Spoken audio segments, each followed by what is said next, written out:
Hey guys, tonight we step into a world that feels almost too lush to be real. A place where the air is cool, damp and quietly alive, where towering trees knit together so tightly above you that sunlight filters through in thin emerald ribbons. You're deep in the highlands of Ethiopia, long before coffee becomes your morning lifeline, long before cafes and espresso machines and overpriced lattes. Right now, it's just you, the forest, and something strange growing in the shadows. And fair warning, you probably wouldn't survive this. Not because anything is hunting you, but because everything here is just a little too raw, too untamed, too indifferent to your modern expectations of comfort. So before you get comfortable, take a moment to like the video and subscribe. But only if you genuinely enjoy what I do here. And hey, drop your location and local time in the comments. I always love seeing where in the world you're drifting off from. Now, dim the light, maybe turn on a fan for that soft background hum, and let's ease into tonight's journey together. You move slowly, carefully, because the ground beneath your feet is uneven, soft with centuries of fallen leaves, slick with moisture that never quite evaporates. This is the region of Kaffa, though no one here is calling it that in any official sense. Names, like borders, are still fluid things. What matters is the forest itself. It stretches endlessly, or at least it feels that way. Rolling over hills and valleys like a green ocean frozen midwave, the air smells alive. Not fresh in the clean, sterile way you might imagine, but dense, layered with damp soil, moss, bark, and something faintly sweet you can't quite place yet. You inhale, and it's almost like drinking the forest rather than breathing it. Somewhere above you, unseen birds call to each other. Their songs echo strangely, bouncing off the thick vegetation, and that makes it even more hypnotic. There's no traffic, no distant hum of electricity. Just this, just life, unfiltered, and then you notice it. At first it's subtle. A shrub, not particularly tall, its branches bending slightly under the weight of small, bright fruits. Red, glossy, almost jewel-like against the deep green leaves. You step closer, brushing aside a curtain of vines that seem mildly offended by your intrusion. This is it, not that you'd know it yet, not fully. To you, it's just a plant with berries. But this quiet, unassuming shrub is the ancestor of something that will one day fuel empires, spark revolutions, and probably get you through Monday mornings. You reach out, fingers brushing against one of the berries. It's smooth, almost waxy, and surprisingly firm. When you pluck it, there's a faint snap, a tiny release of tension from the branch. You roll it between your fingers, noticing how the skin gives just slightly under pressure. You hesitate, because let's be honest, eating random forest berries isn't usually a winning survival strategy. Evolution did not design you for blind botanical confidence, but curiosity wins, as it tends to do in stories like this, and in real life, unfortunately. You bring it examining it. The red is deeper than you expected, almost translucent where the light hits it. There's a faint scent, sweet yes, but also green. Like grass and sugar decided to collaborate. You bite, the skin breaks easily, and suddenly there's flavor, soft, pulpy sweetness, not overwhelming but pleasant. Inside though, you hit something harder. 2 small seeds, nestled together like a secret. You spit them into your hand, slightly annoyed. So that's it? A mildly sweet fruit with inconvenient stones. Hardly revolutionary. And yet you feel something. Not immediately, not dramatically, but a subtle shift. A kind of alertness, like your senses have been nudged awake. The forest feels sharper now, the sounds clearer. Even the colours seem a little more defined, as if someone quietly adjusted the saturation of reality. You pause, frowning slightly. Maybe it's nothing. Maybe it's just the atmosphere, the novelty, the fact that you're standing in a place your brain is desperately trying to process.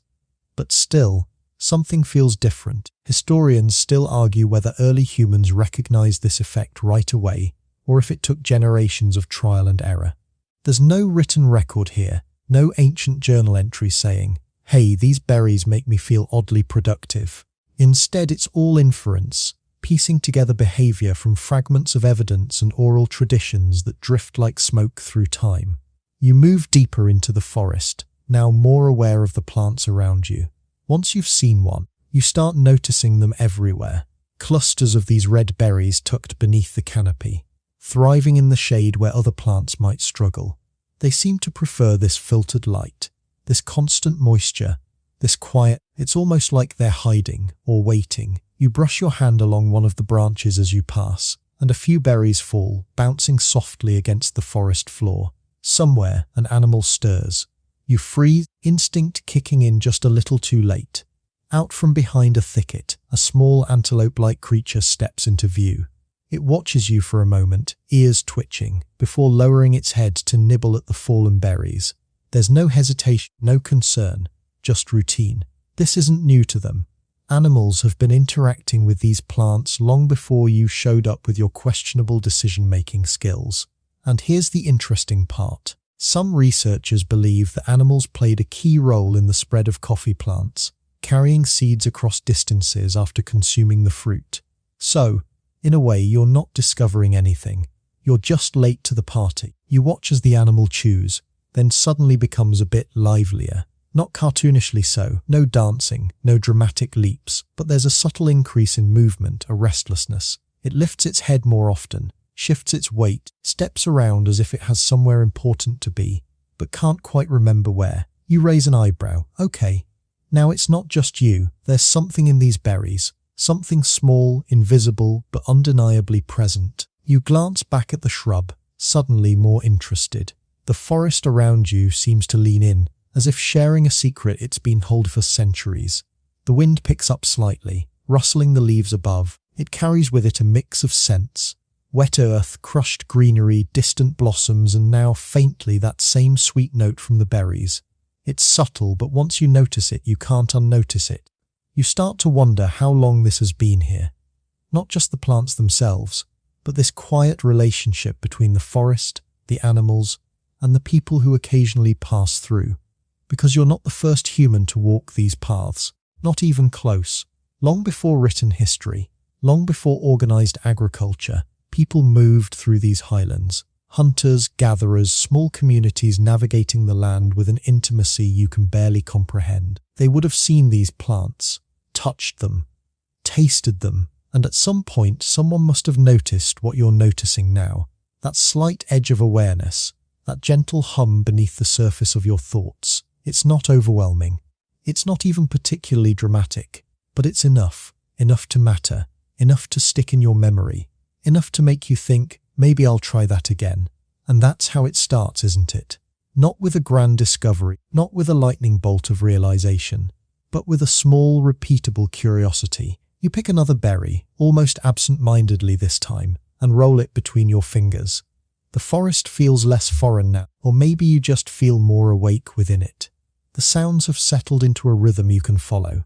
The shadows don't seem quite as deep. Somewhere in the distance water trickles, faint, steady. You hadn't noticed it before. Now it's obvious. You smile slightly. Congratulations. You've just taken your first step into a relationship that will eventually involve alarm clocks, deadlines, and the phrase, "Don't talk to me until I've had my coffee." But for now, it's simpler than that. For now, it's just you, standing in a forest that has no idea how important it's about to become. And as the wind moves through the canopy once more, carrying that soft, sweet scent across the hills, you get the sense that the land itself is exhaling, slow, steady, timeless, like it knows something you don't yet. You don't leave the forest right away. That would be the sensible thing to do. Sample a strange berry, feel a subtle shift in your awareness, and then not double down like a curious raccoon. Because now the forest feels different. Not safer, not exactly, but more legible. Like it's gone from a wall of noise to something you can almost read. And somewhere in that shifting awareness you hear it, a soft, uneven rhythm. Crunch, pause, crunch, crunch. You turn your head slowly, careful not to startle whatever's making the sound. The trees thin just slightly ahead, opening into a small clearing where moonlight spills in like diluted milk. It's brighter there, still dim, but enough to sketch out shapes. And in that pale light you see them goats, a small flock, scattered loosely across the clearing. Their silhouettes moving in restless, jittery patterns. They're not grazing the way you'd expect. Calm, methodical, heads down. No, these goats are animated. One hops sideways for no obvious reason. Another jerks its head up, then trots in a quick something urgent, and immediately forgot it again. You blink. Okay, either this is the forest equivalent of a late-night dance party, or something is very off. And then you notice what they're eating, the same red berries.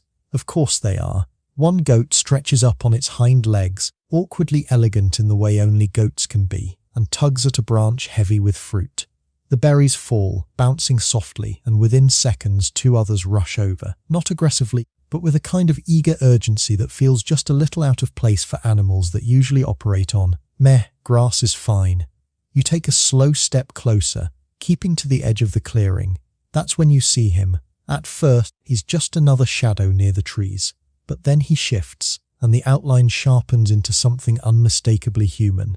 A figure wrapped in simple cloth, posture relaxed but attentive, leaning lightly on a long wooden staff. He's watching the goats, not casually either. There's focus there, curiosity, maybe even confusion. You crouch slightly, instinctively lowering your profile, as if that will somehow make you less visible across centuries. It won't, obviously, but it feels right. This is Kaldi. Or at least, this is the man who will become Kaldi in the story that echoes forward through time. Now, quick reality check. Historians still argue whether Kaldi was a real person or a convenient legend stitched together to explain coffee's origins. There's no hard evidence, no signed affidavit from a goat confirming the events. But the story persists, and like most enduring stories, it probably contains a grain of truth wrapped in a generous layer of narrative flair. And honestly, watching this scene unfold, you kind of get why it stuck. Kaldi, let's call him that, because it's easier than anonymous 9th century-ish Ethiopian goat herder, tilts his head slightly as one of the goats suddenly springs upward, landing with a little more enthusiasm than strictly necessary. Another follows, then another, until for a brief, surreal moment, the clearing looks less like a grazing ground, and more like a very low-budget ballet. You have to fight the urge to laugh, because imagine explaining this. Yes, I discovered coffee because my goats were vibing too hard. Kaldi doesn't laugh. He watches, there's a subtle tightening around his eyes, a narrowing of focus. He's not entertained, he's intrigued. Something about this behavior doesn't match his expectations, and that's enough to hold his attention.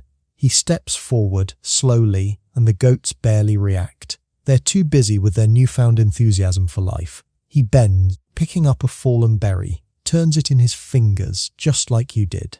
There's a pause, a moment of hesitation that stretches just long enough to feel familiar, because now you're watching someone else stand at the same edge of curiosity you just crossed. He brings the berry to his nose, inhales lightly, then, after a brief glance at the goats, as if to say, "Well, you idiots seem fine," he eats it. You lean forward, almost involuntarily. Nothing happens at first, of course it doesn't. There's no dramatic soundtrack, no glowing aura, no instant enlightenment. Just a man standing in a clearing, chewing thoughtfully, probably wondering if he just made a questionable dietary choice. But then there it is, a shift small, subtle, but unmistakable. He straightens slightly. His gaze sharpens. He looks around, not in alarm, but with a renewed clarity, as if the world just snapped into a slightly higher resolution. You know that feeling now. Welcome to the club. Kaldi looks back at the goats, and this time there's recognition in his expression. Not understanding, not fully, but a connection. Cause and effect, loosely linked berries, goats, energy. His brain starts doing that quiet human thing, building patterns out of observation. It's not science yet, not in the formal sense, but it's the beginning of it. He gathers a few more berries, this time with purpose, and drops them into a small pouch at his side.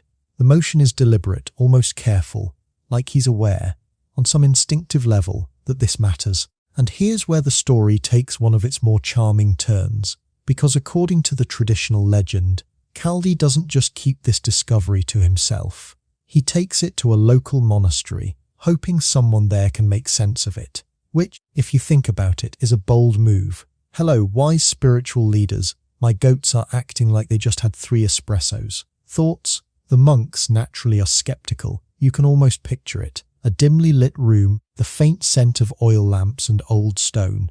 Kaldi standing there with a handful of berries, trying to explain goat behavior with the seriousness of a man who knows he sounds slightly ridiculous. One version of the story says the monks dismiss the berries outright, even going so far as to throw them into a fire, because if something seems strange and unfamiliar, clearly the best response is immediate combustion. And then, Something unexpected happens. The berries begin to roast, the heat transforms them. The sweet, grassy scent shifts into something deeper, richer, more complex. Smoke rises, carrying an aroma that's different, inviting even. The monks pause, because now the room smells amazing. You can almost see the moment their skepticism wavers, just a little. One leans forward, sniffing the air. Another glances at the fire, then at Kaldi, then back again. Okay, but what if we didn't throw them away? They rake the beans from the embers, trying to salvage what they can. And in the process, they stumble into something entirely new. Not by design, not by careful experimentation, but by accident. Which, to be fair, is how a surprising number of important discoveries happen. Historians still argue whether this exact sequence of events ever took place. The timeline is fuzzy, the details inconsistent. Some accounts place the origin of coffee use centuries later, tied more directly to Yemen and Sufi practices. Others suggest that the Ethiopian Highlands had long been familiar with the plant in various forms, but the core idea remains. At some point, someone noticed. Someone paid attention to the way this plant affected the body, the mind, the rhythm of life itself. Back in the clearing, Kaldi doesn't know any of that yet. He just knows his goats are weird tonight, and honestly, same the moon climbs higher, casting longer shadows across the ground. The goats begin to settle, their bursts of energy tapering off into something closer to normal behavior. One lies down with a soft huff, another resumes a more traditional grazing pattern, as if nothing unusual happened at all. Kaldi watches them for a while longer, then glances down at the pouch of berries in his hand. You can almost hear the thought form, "This is worth remembering." He turns, guiding the goats gently back toward the darker edge of the forest. They follow without protest, their earlier enthusiasm fading into a calm, steady rhythm. You linger a moment longer in the clearing. The silence returns gradually, like a tide rolling back in. The forest resumes its usual cadence, soft, layered, endlessly alive. But something has changed, not in the forest itself. It's still the same ancient, indifferent expanse, but in the way it's been seen, observed, interpreted. A small shift, a tiny spark, the kind that doesn't look like much at first. But give it time and it becomes everything. You take one last look at the berry-laden branches, swaying gently in the night air. Then you follow. You follow the memory of that moment deeper into the forest, not chasing Kaldi now, not chasing the goats, but something quieter, something more personal, because now it's not just about discovery, it's about contact. You find yourself standing again among the shrubs, those same unassuming plants with their glossy red fruit catching stray fragments of light. They no longer feel mysterious in the same way. They feel familiar, not safe exactly, but known. Like the first time you realize a shadow in your room is just a chair, not a lurking presence. Still unsettling, but manageable. You reach for another cherry. This time, there's no hesitation. Your fingers close around it, and you notice more than before. The slight resistance of the stem, the coolness of the skin, the almost waxy texture that feels oddly polished for something growing wild. You twist gently and it releases with that same soft snap, like a tiny decision being made. You hold it up. It's beautiful in a very quiet way. A deep, translucent red, with faint variations in color that hint at ripeness. Some cherries nearby are still green, others yellowing, caught in different stages of becoming. But this one is ready. You roll it between your fingers, slower now, more attentive. Because the first time you tasted, this time you observe. You bring it closer to your nose and inhale. The scent is subtle, but it's there, a mix of sweetness and something vegetal like crushed leaves after rain. Not overwhelming, not particularly inviting by modern dessert standards, but real.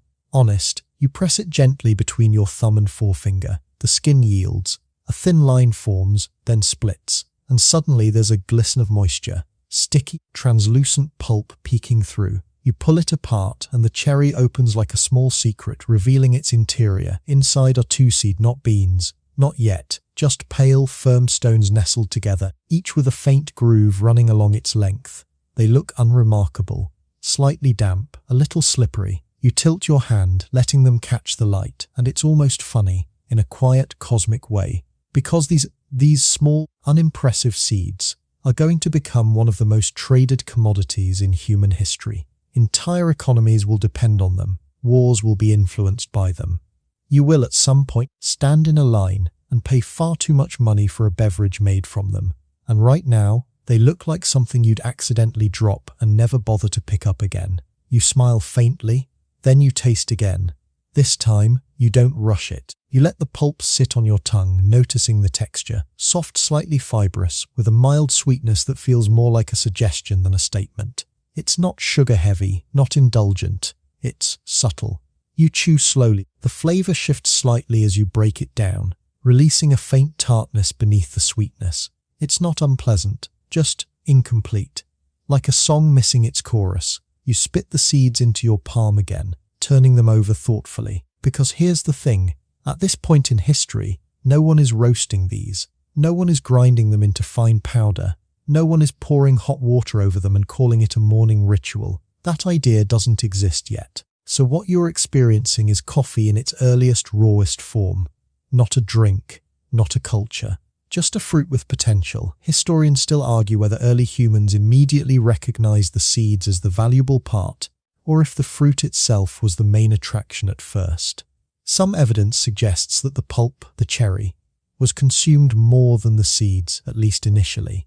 Others propose that experimentation with the seeds happened earlier than we assume, possibly through accidental roasting near fires. Either way, you're standing at the edge of that uncertainty, and honestly, it feels a little underwhelming.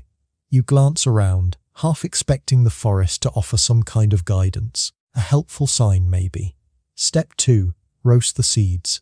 But no, the trees remain silent, deeply uninvested in your learning curve. So you do what humans always do when faced with ambiguity. You experiment. You pick a few more cherry, gathering them in your hand. Some are slightly softer, others firmer, and you notice how the ripeness affects the ease with which they open. The riper ones split almost eagerly, releasing more pulp, more sweetness. The less ripe ones resist, their flesh tighter, more bitter. You try them anyway, because of course you do. One of them makes your face scrunch slightly. There's a sharper edge to it, a bitterness that lingers just a bit too long.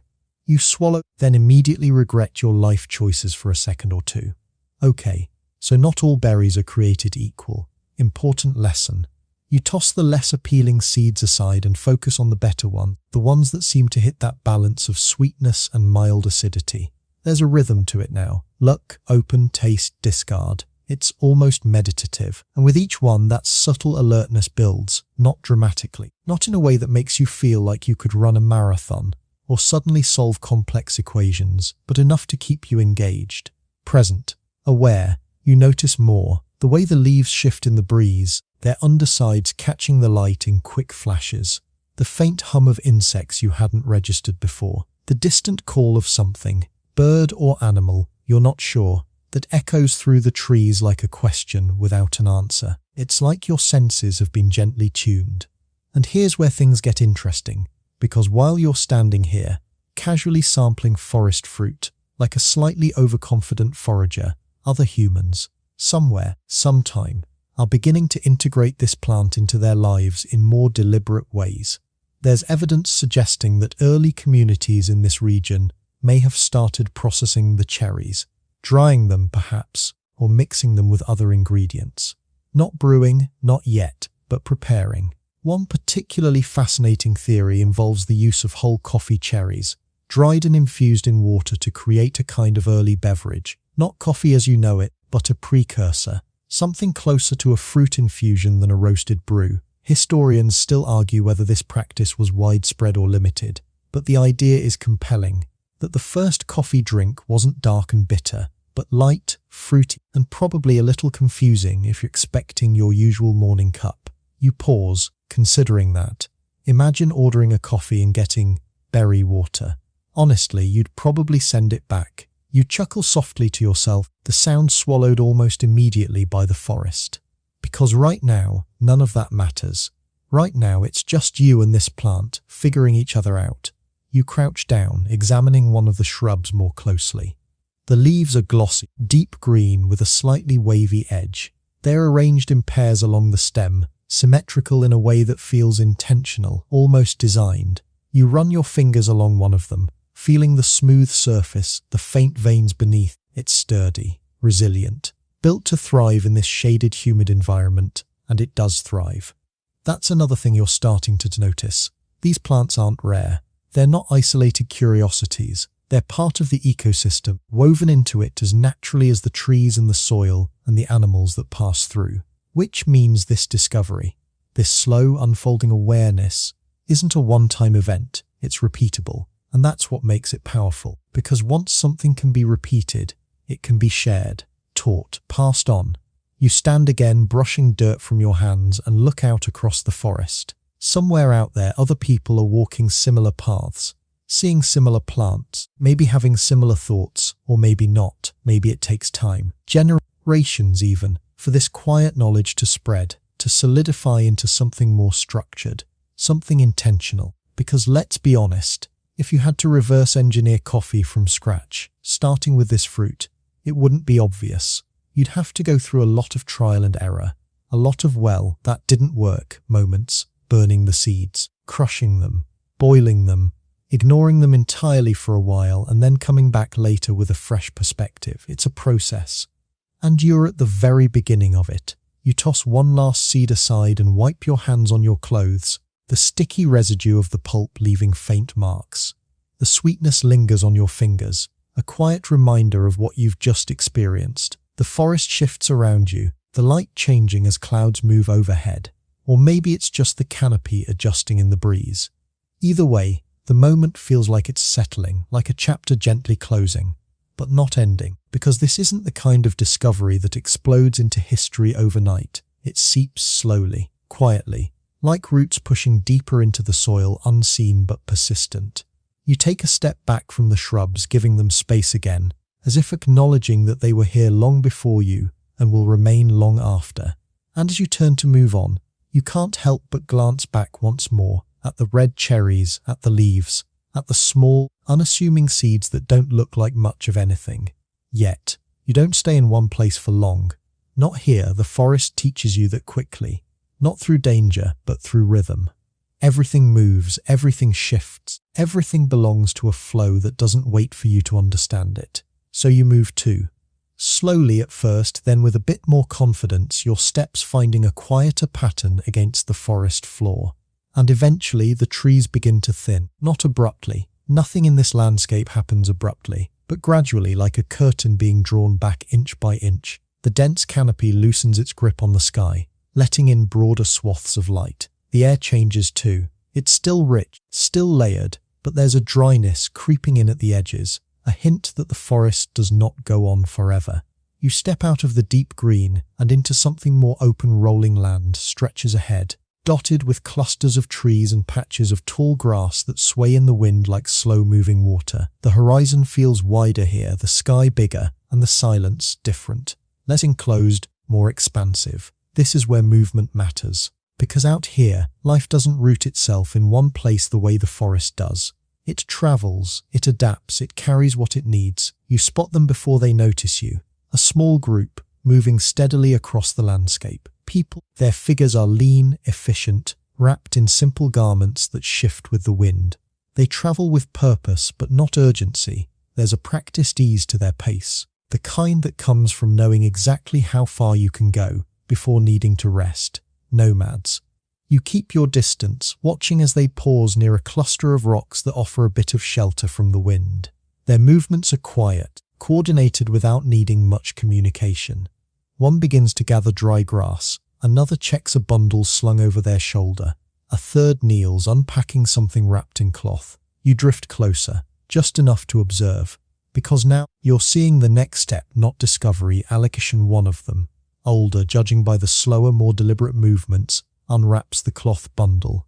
Inside are small, dark shapes, irregular, dense. You narrow your eyes slightly, focused. They're not berries, not exactly. These are formed, pressed together. Rough spheres or lumps, each about the size of a small fruit, but darker, matte, with a texture that suggests they've been handled, shaped, compressed. The person picks one up, turning it in their hand, then breaks off a piece. Inside you catch a glimpse of something familiar, fragments of crushed seeds, bits of dried fruit, all bound together with something thicker, something heavier, fat, animal fat most likely, rendered then mixed with the crushed coffee cherries and seeds to create something portable. something durable. You raise an eyebrow. Well, that's one way to do it. No roasting, no brewing, no delicate ceramic cups or carefully timed extractions. Just grind it up, mix it with fat and roll it into a ball. Primitive? Maybe effective. Absolutely the older figure. Hands pieces to the others who accept them without ceremony. No hesitation, no second guessing. This is routine, familiar. Trusted. They eat, slowly, methodically, chewing through the dense mixture. You can almost imagine the texture firm, slightly gritty from the crushed seeds, softened by the fat, with occasional bursts of faint sweetness from the dried fruit. Not exactly a gourmet experience, but that's not the point. This is fuel. One of the younger members of the group finishes their portion and wipes their hands on their clothing, then stands, stretching slightly. There's a subtle shift in their posture, a straightening, a readiness. You've seen this before, that same quiet alertness. It's less noticeable here, maybe because these people are already so attuned to their environment. But it's there, a small edge of wakefulness, layered over their natural awareness. They gather their things again, movements efficient, practiced, because they have somewhere to be. And these, let's call them power balls, for lack of a better term, these are what help them get there. Historians and anthropologists have long suggested that early uses of coffee weren't as a drink, but as a food source like this. A way to harness its energizing properties without needing the technology or knowledge required for brewing. It makes sense. If you're constantly on the move, you don't have time to set up a fire, roast seeds, grind them, boil water, all while hoping nothing eats you in the process. You need something simple, portable, reliable. And this is exactly that. You watch as the group resumes their journey, their figures gradually shrinking against the landscape. There's something almost meditative about their movement, steady, unbroken, like a line being drawn across the earth. They don't look back, they don't need to. This is their rhythm. You linger for a moment, looking down at the spot where they sat. A few crumbs remain, tiny fragments of the mixture, pressed into the dirt. You crouch, examining one of them. It's dry on the outside, but when you press it between your fingers, there's still a slight give. You bring it closer, catching a faint scent, earthy, nutty, a little sweet, a little animal. You hesitate because, again, eating random things you find on the ground is not usually a great plan. But curiosity has already established itself as your primary personality trait in this journey. So here we are. You taste it. The texture is exactly what you expected. Dense, slightly grainy, with a richness from the fat that coats your mouth. The coffee elements are there, but they're muted, integrated into the whole rather than standing out. It's not bad, it's not amazing either, but you can feel it, that same slow building clarity, that quiet hum of energy that doesn't spike, doesn't crash, just supports. You swallow, brushing your hands together. Okay, now you get it. This isn't about flavor, it's about function. And in a world where survival depends on endurance, on the ability to keep moving, to stay alert, to think clearly even when you're tired, this kind of function is invaluable. You stand, looking out across the landscape again. The forest behind you feels distant now, even though it's only a short walk away. Ahead, the land stretches on, open and exposed, shaped by wind and time, and somewhere in between those two worlds, for its savanna, shade and sun, this small plant has found a role not as a luxury, not as a ritual, but as a tool, a quiet, powerful tool that slips into human life without ceremony, without announcement. You start walking again, following the general direction the nomads took, though you keep your distance. The ground here is firm, less forgiving than the forest floor, and your steps sound different, duller, more grounded. The wind picks up slightly, carrying with it a mix of scents, dry grass, distant water, and faintly, almost imperceptibly, that same sweet note, coffee. Not as a drink, not yet, but as a presence, a thread connecting different ways of life, different environments, different needs. You pass another cluster of shrubs, smaller than the ones in the forest, but unmistakable. The same leaves, the same red cherries, though fewer in number, growing where they can, adapting to the conditions, resilient. That's the word that keeps coming back. This plant doesn't demand perfect conditions. It doesn't insist on control. It simply finds a way, and humans, as it turns out, are very good at noticing things that find a way. There's a quiet partnership forming here, not intentional, not formalized, but real. You feel it in the way the nomads carried those food bundles, in the way the plant appears across different terrains, in the way your own body responds, subtly but consistently, to its presence. It's not dramatic, it's not loud, but it's persistent, and sometimes that's what matters most. You slow your pace as the sun begins to dip lower in the sky, the light softening, stretching shadows across the land. The heat eases slightly, replaced by a cooler edge that hints at the coming night. The world exhales, and you, still carrying that faint, steady energy, move with it, because now you're starting to understand. This isn't just a plant, it's a beginning. You keep walking as the day begins to loosen its grip on the land. Not all at once, but gradually. Gold slipping into amber, amber into something quieter, more subdued. Shadows stretch longer, thinner, like the world itself is preparing to lie down. The air changes with it. There's a coolness now, threading through the warmth, brushing lightly against your skin. It carries scents you didn't notice before. Distant blossoms, dry grass settling for the night, and beneath it all, that same familiar note you've come to recognize without even trying. Coffee, not roasted, not brewed, just present.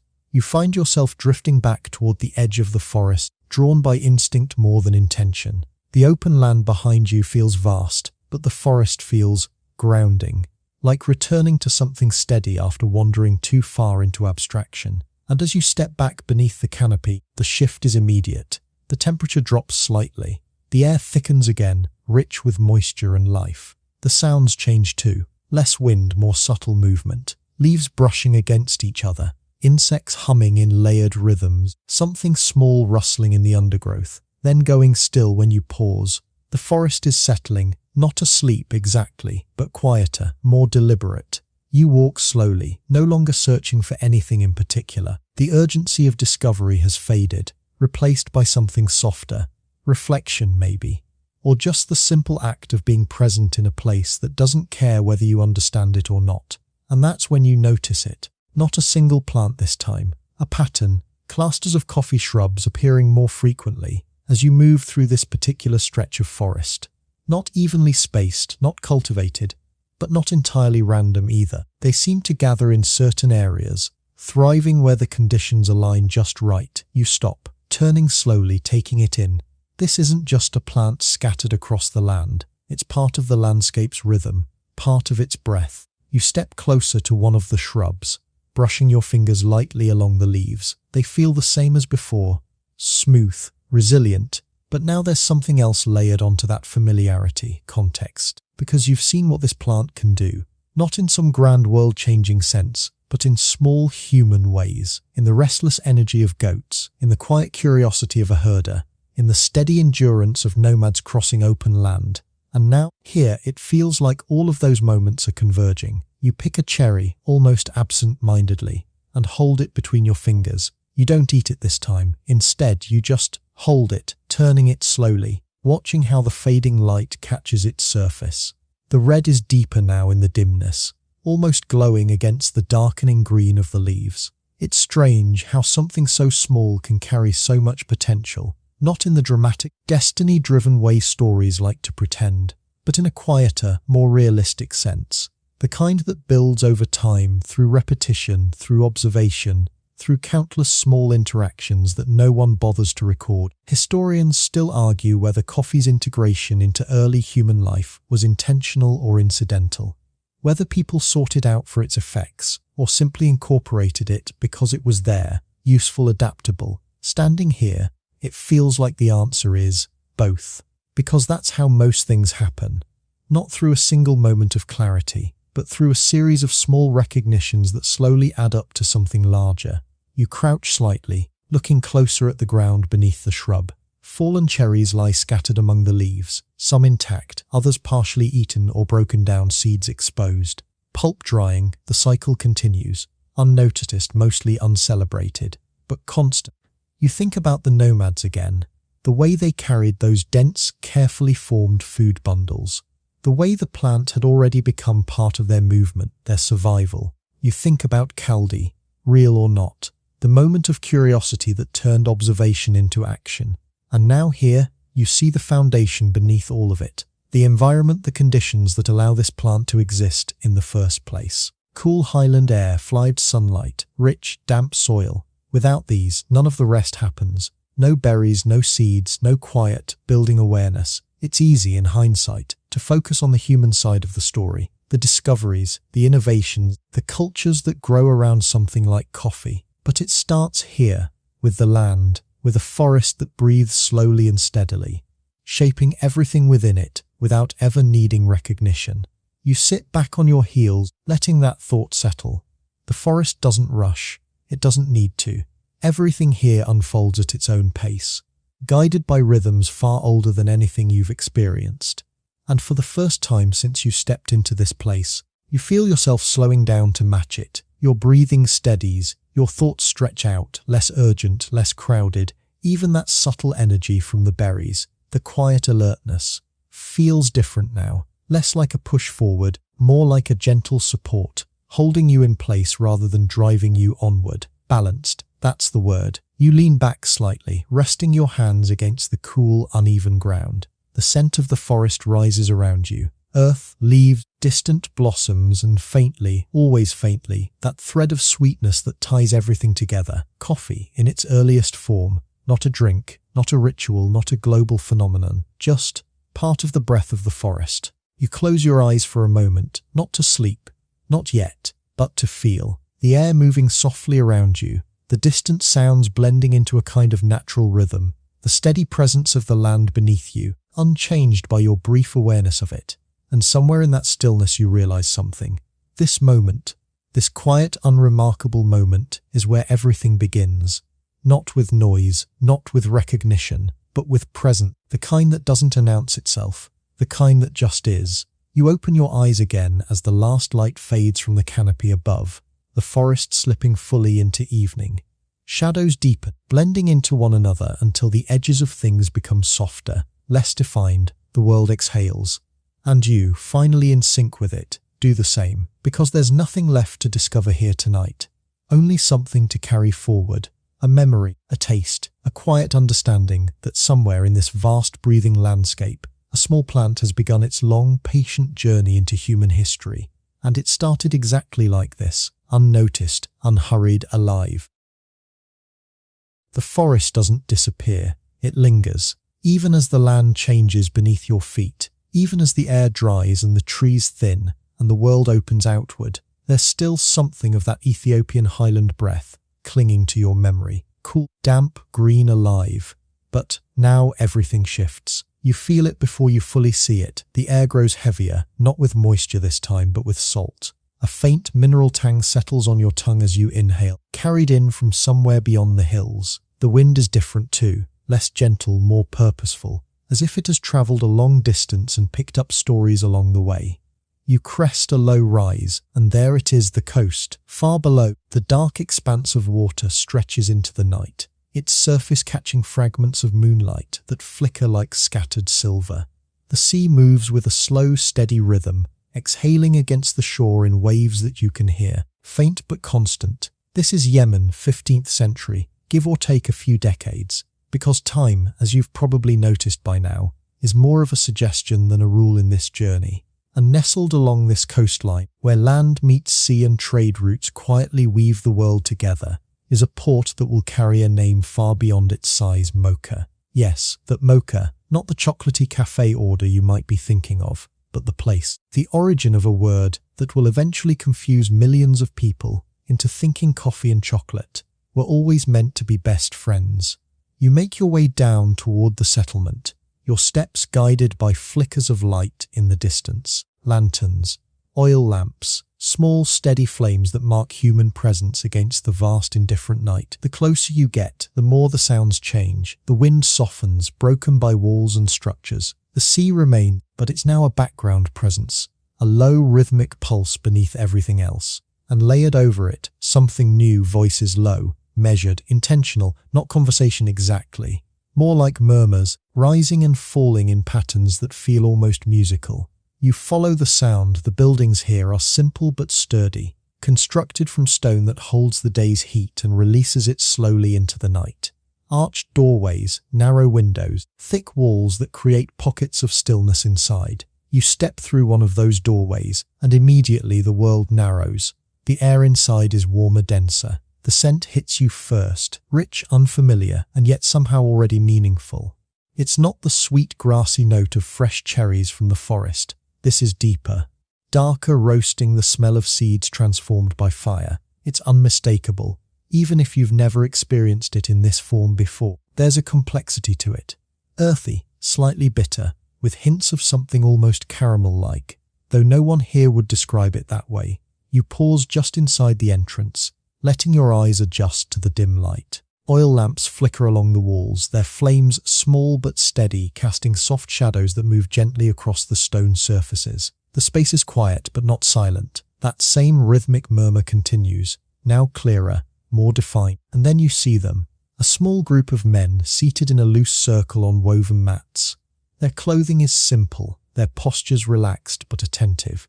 There's a still to them, not the absence of movement, but a kind of controlled presence, like they've chosen to be exactly where they are, fully Sufi mystics, though they wouldn't use that label for themselves in the way you might. To them, this is simply a path, a practice, a way of drawing closer to something beyond the physical world, through repetition, through rhythm, through focus, and tonight, through coffee. The connection clicks into place almost instantly, because what you smelled, the roasting seeds, that's not incidental, that's preparation. One of the men rises, moving toward a small hearth set against the wall. A shallow pan rests over glowing embers, and inside it, the seeds, no longer pale, no longer hidden inside sweet pulp. These are beans now darkened by heat, their surfaces slightly cracked, releasing that rich, complex aroma into the air with every subtle shift. You step closer, careful not to disturb the space more than your presence already has.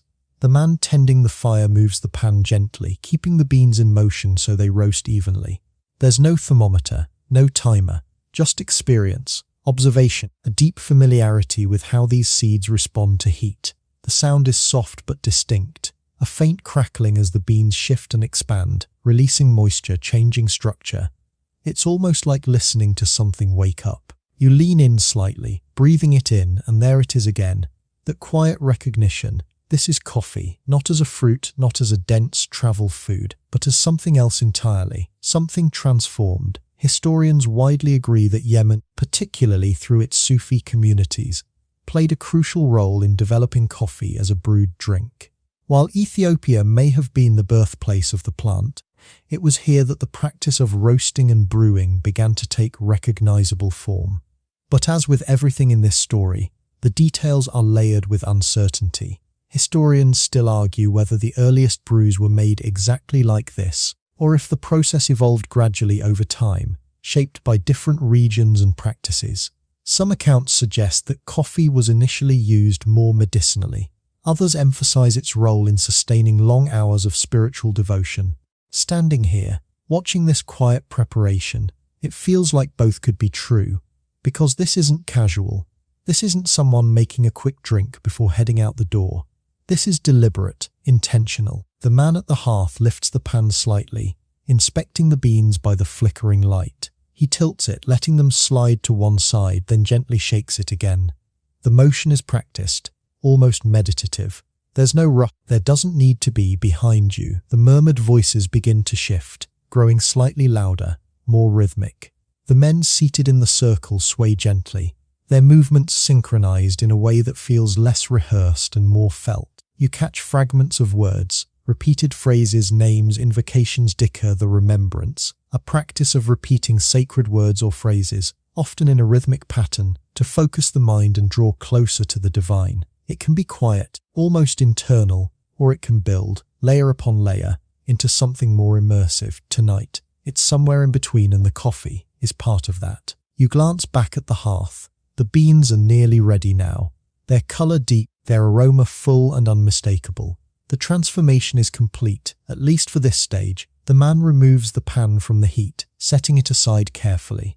For a moment, everything pauses, the murmurs soften, the movement slows. It's like the room itself is holding its breath, because what comes next matters. You feel it not in any dramatic, world-shifting way, but in the quiet weight of significance that settles over small, intentional acts. The forest gave you the beginning. The nomads showed you adaptation. But here you're witnessing something else, meaning, not assigned after the fact, not built through centuries of repetition, but present, right now, in the way these people engage with what they're doing. The beans cool slightly, releasing one last wave of that rich, roasted scent into the air. And as the man reaches for the next tool, the one that will break them down, transform them further, you realize something. This isn't just about staying awake. It's about staying present, through the night, through the repetition, through the slow, deliberate act of remembering something larger than yourself. And somehow, this small, unassuming plant from a distant forest has become part of that process. You shift your weight slightly, settling in, because you're not just observing anymore. You're part of the moment now, and the night is just beginning. The pause doesn't last long. It never does in places like this.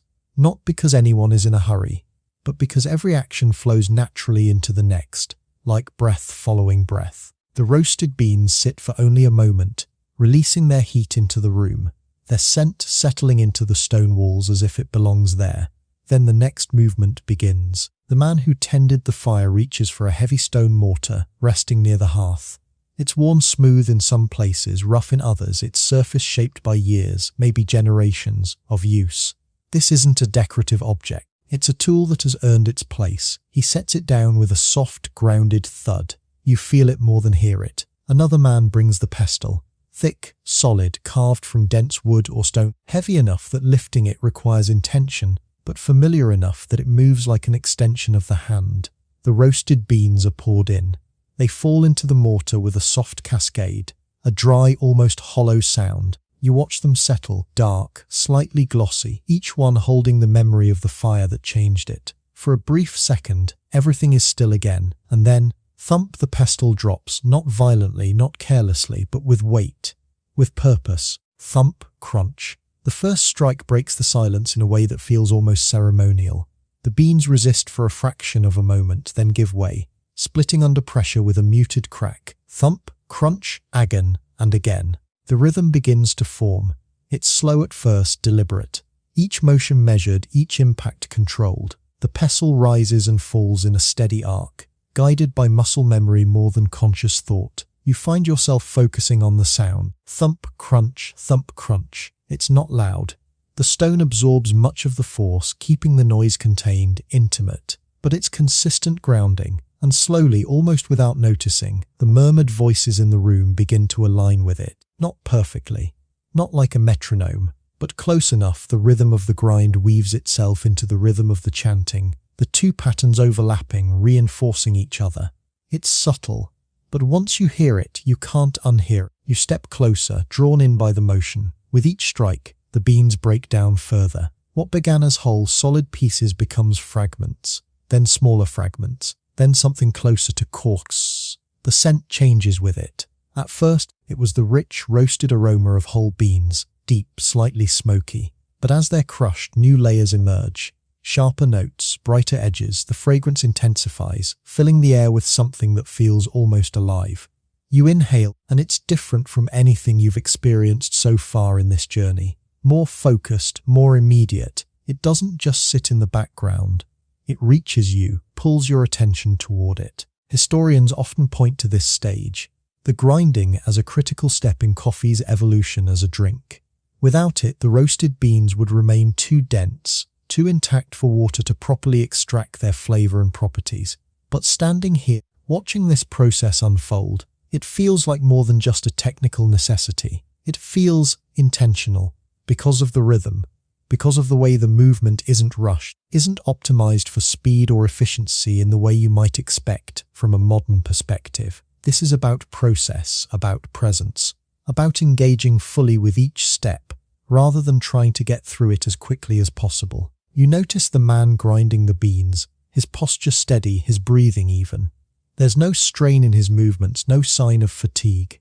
Just repetition, lift, drop, lift, drop. The pestle rises and falls like a heartbeat. And here's something interesting, something that doesn't quite fit into the neat, linear version of history you might be used to. Some accounts suggest that in certain Sufi communities, the act of grinding coffee was itself considered part of the spiritual practice. Not just preparation, but participation. The rhythm, the focus, the physical engagement. All of it contributing to a state of awareness. Historians still argue whether this was widespread or more localized, whether it was formalized or simply an emergent aspect of the practice. But watching this, it's hard to see it as purely functional, because there's a quality to it, a kind of quiet devotion embedded in the motion. You shift your attention to the contents of the mortar. The beans are no longer recognizable as beans. They've become a coarse, uneven mixture. Dark, fragrant, textured. Some pieces are still larger, others reduced to finer particles. The grinding continues. Thump, crunch. The sound blends seamlessly now with the low chant of the group, which has grown slightly stronger, more unified. Their voices rise and fall in gentle waves, carrying a cadence that feels both ancient and immediate. You don't understand the words fully, but you don't need to. The meaning is in the repetition, in the intention behind it, in the way it fills the space without overwhelming it. You realize almost absently that time has become less precise. There's no clock here. No sense of minutes passing in the structured way you're used to. Instead, there's just this sequence of actions unfolding at their own pace. Grind, soon, brew, each step distinct but connected.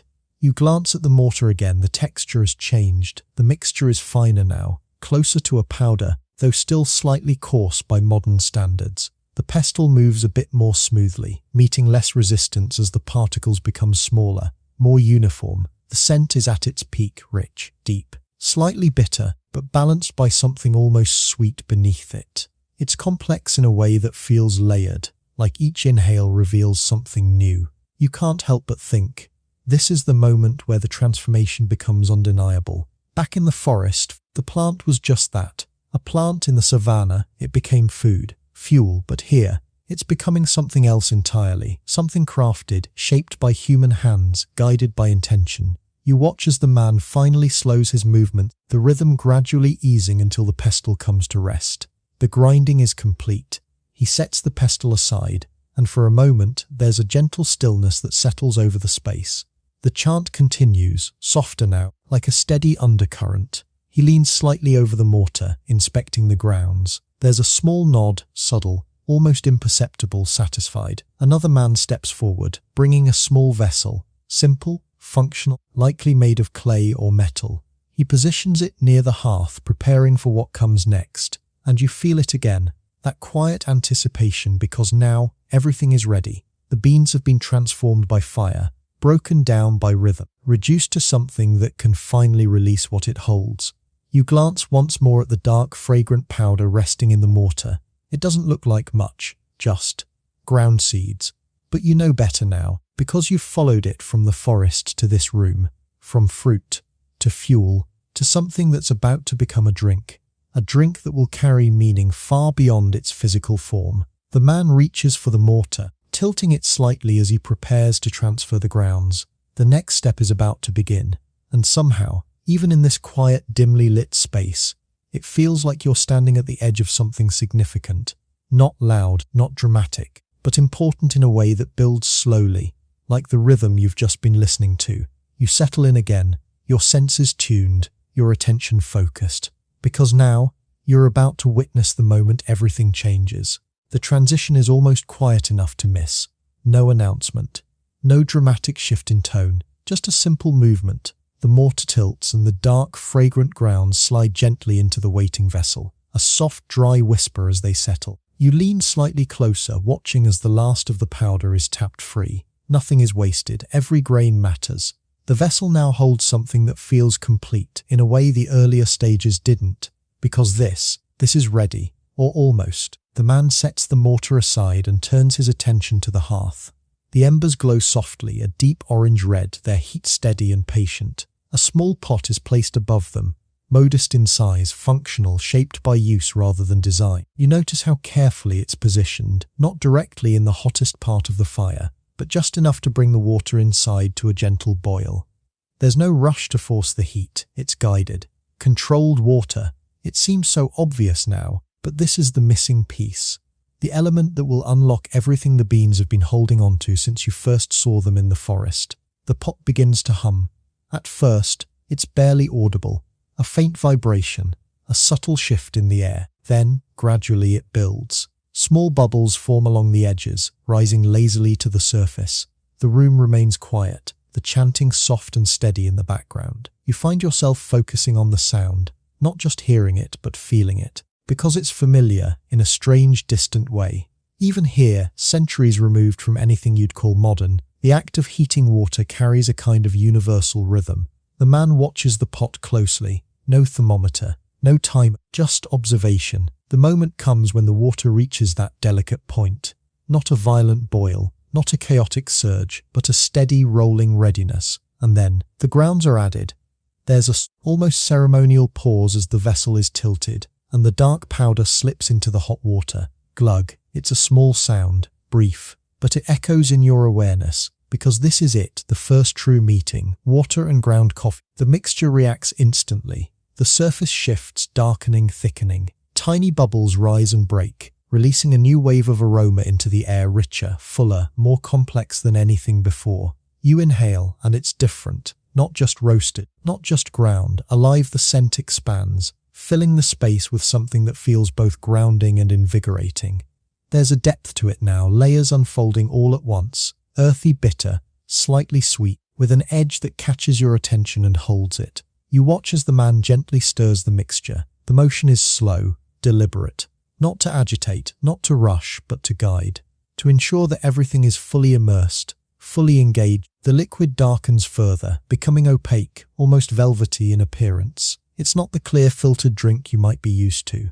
This is thicker, more immediate, more present. Historians often point to this stage, the brewing as the moment coffee truly becomes coffee. Before this, it's just potential, ingredients. But here, in this simple act of combining heat, water and ground beans, something entirely new emerges. A drink, a ritual, a tool. And yet, even this moment is wrapped in uncertainty. Historians still argue whether the earliest brews looked exactly like this, or if they were thinner, more like an infusion of whole cherries or lightly crushed seeds. Some suggest that the method evolved over time, shaped by experimentation and regional variation. But standing here, watching this transformation unfold, it feels right, not because it's perfect, but because it works. The pot is left to sit for a moment, the heat beneath it steady but not aggressive. The surface of the liquid trembles slightly, small movements hinting at the activity within. Extraction. You might not have that word here, but the concept is present. The water is pulling something out of the grounds, flavor, aroma, that subtle energy you've felt since the forest. You notice how no one rushes this part. There's patience in the room. The chanting continues, a soft, rhythmic undercurrent that seems to support the process rather than distract from it. The voices rise and fall, weaving through the air like threads, connecting everything together. You glance around. The men in the circle are more engaged now, their movements slightly more pronounced. There's a focus in their eyes, a clarity that mirrors what you've experienced in smaller ways. They know what's coming. They've felt it before. And here's something that stands out, a detail that doesn't quite fit into the simplified versions of this story you might have heard. In some early accounts, coffee wasn't universally accepted, even within Islamic communities. There were debates, questions about its effects, its purpose, whether it should be embraced or avoided. Historians still argue whether these debates began this early or developed later as coffee spread more widely, but the tension is part of the story, because anything that alters the mind even subtly tends to raise questions. Is it beneficial? Is it distracting? Is it appropriate? Standing here, though, it's hard to see it as anything but purposeful, because of the context, because of the intention behind it. This isn't indulgence, it's preparation. The man at the hearth lifts the pot slightly, inspecting the liquid by the flickering light. He tilts it gently, watching how it moves. Thick, dark, cohesive. Satisfied, he removes it from the heat. For a moment, everything stills again. The chanting softens, the movement slows. The pot is set down carefully, and small cups are brought forward. Simple, unadorned, each one ready to receive what's been created. You feel it again, that quiet sense of significance, because this This is the first time you're seeing coffee as something that can be shared in this form. Not eaten, not carried, but poured, consumed as a drink. The man begins to pour slowly. The liquid flows from the pot into the cups with a soft, steady stream. It's dark, almost black, but with subtle variations in tone as the light catches it. There's a slight thickness to it, a weight that suggests it's more than just water. Each cup is filled with care, not rushed, not careless, intentional. You watch the surface of one as it settles, a faint shimmer rippling across it before becoming still. Steam rises, thin, delicate, carrying that rich, unmistakable aroma upward. You lean in slightly, drawn by it, and in that moment it becomes clear. This is no longer just a plant, no longer just a discovery. This is something that has been shaped, refined, given purpose within a specific context. A forbidden seed, some might say, not because it's inherently wrong, but because it challenges boundaries, because it does something noticeable, something that can't be ignored. And yet, here, it's being embraced, not recklessly, but thoughtfully. The cups are distributed among the men in the circle. Each one receives theirs with a quiet acknowledgement, a small nod, a moment of stillness before the next phase begins. You remain where you are, watching, feeling the weight of the moment settle around you. Because this is it, the first true cup, not in the sense of being the very first ever made. History rarely offers such clean beginnings, but in the sense that everything you've seen has led to this. The forest, the goats, the nomads, all of it converging here, in this dimly lit room, in this simple act of pouring a dark, steaming liquid into waiting hands. You take a slow breath. The scent fills your senses, grounding you in the moment. And as the men prepare to drink, you realize something. This isn't just about what coffee does. It's about what it allows: focus, presence, endurance, the ability to stay awake, not just physically, but mentally, spiritually, to remain engaged when the body would normally begin to fade. The first sip is about to happen, and somehow it feels like the beginning of something much larger than this small room can contain.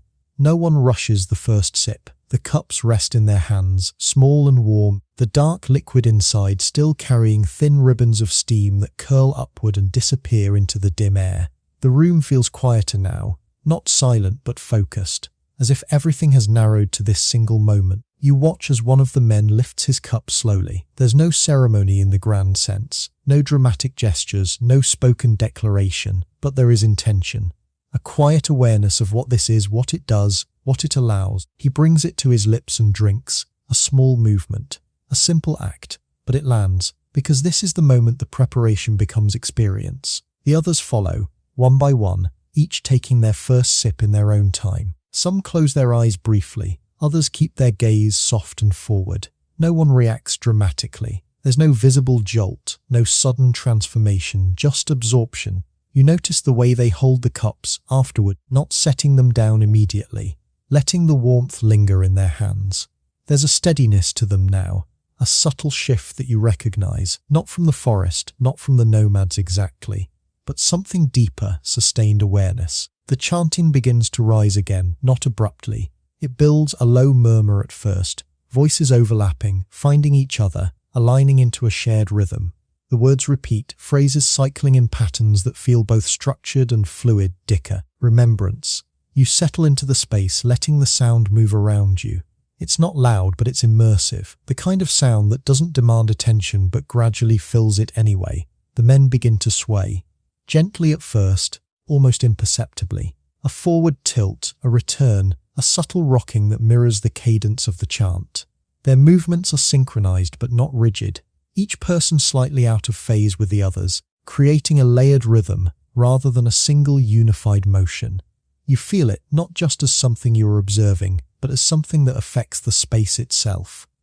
The air seems to carry the rhythm, the walls reflecting it back in softened echoes. And the coffee is part of this, not separate, not an add-on, integrated. You watch one of the men take another sip, smaller this time, then return his focus to the chant. His posture is upright, his breathing steady, his gaze soft but present.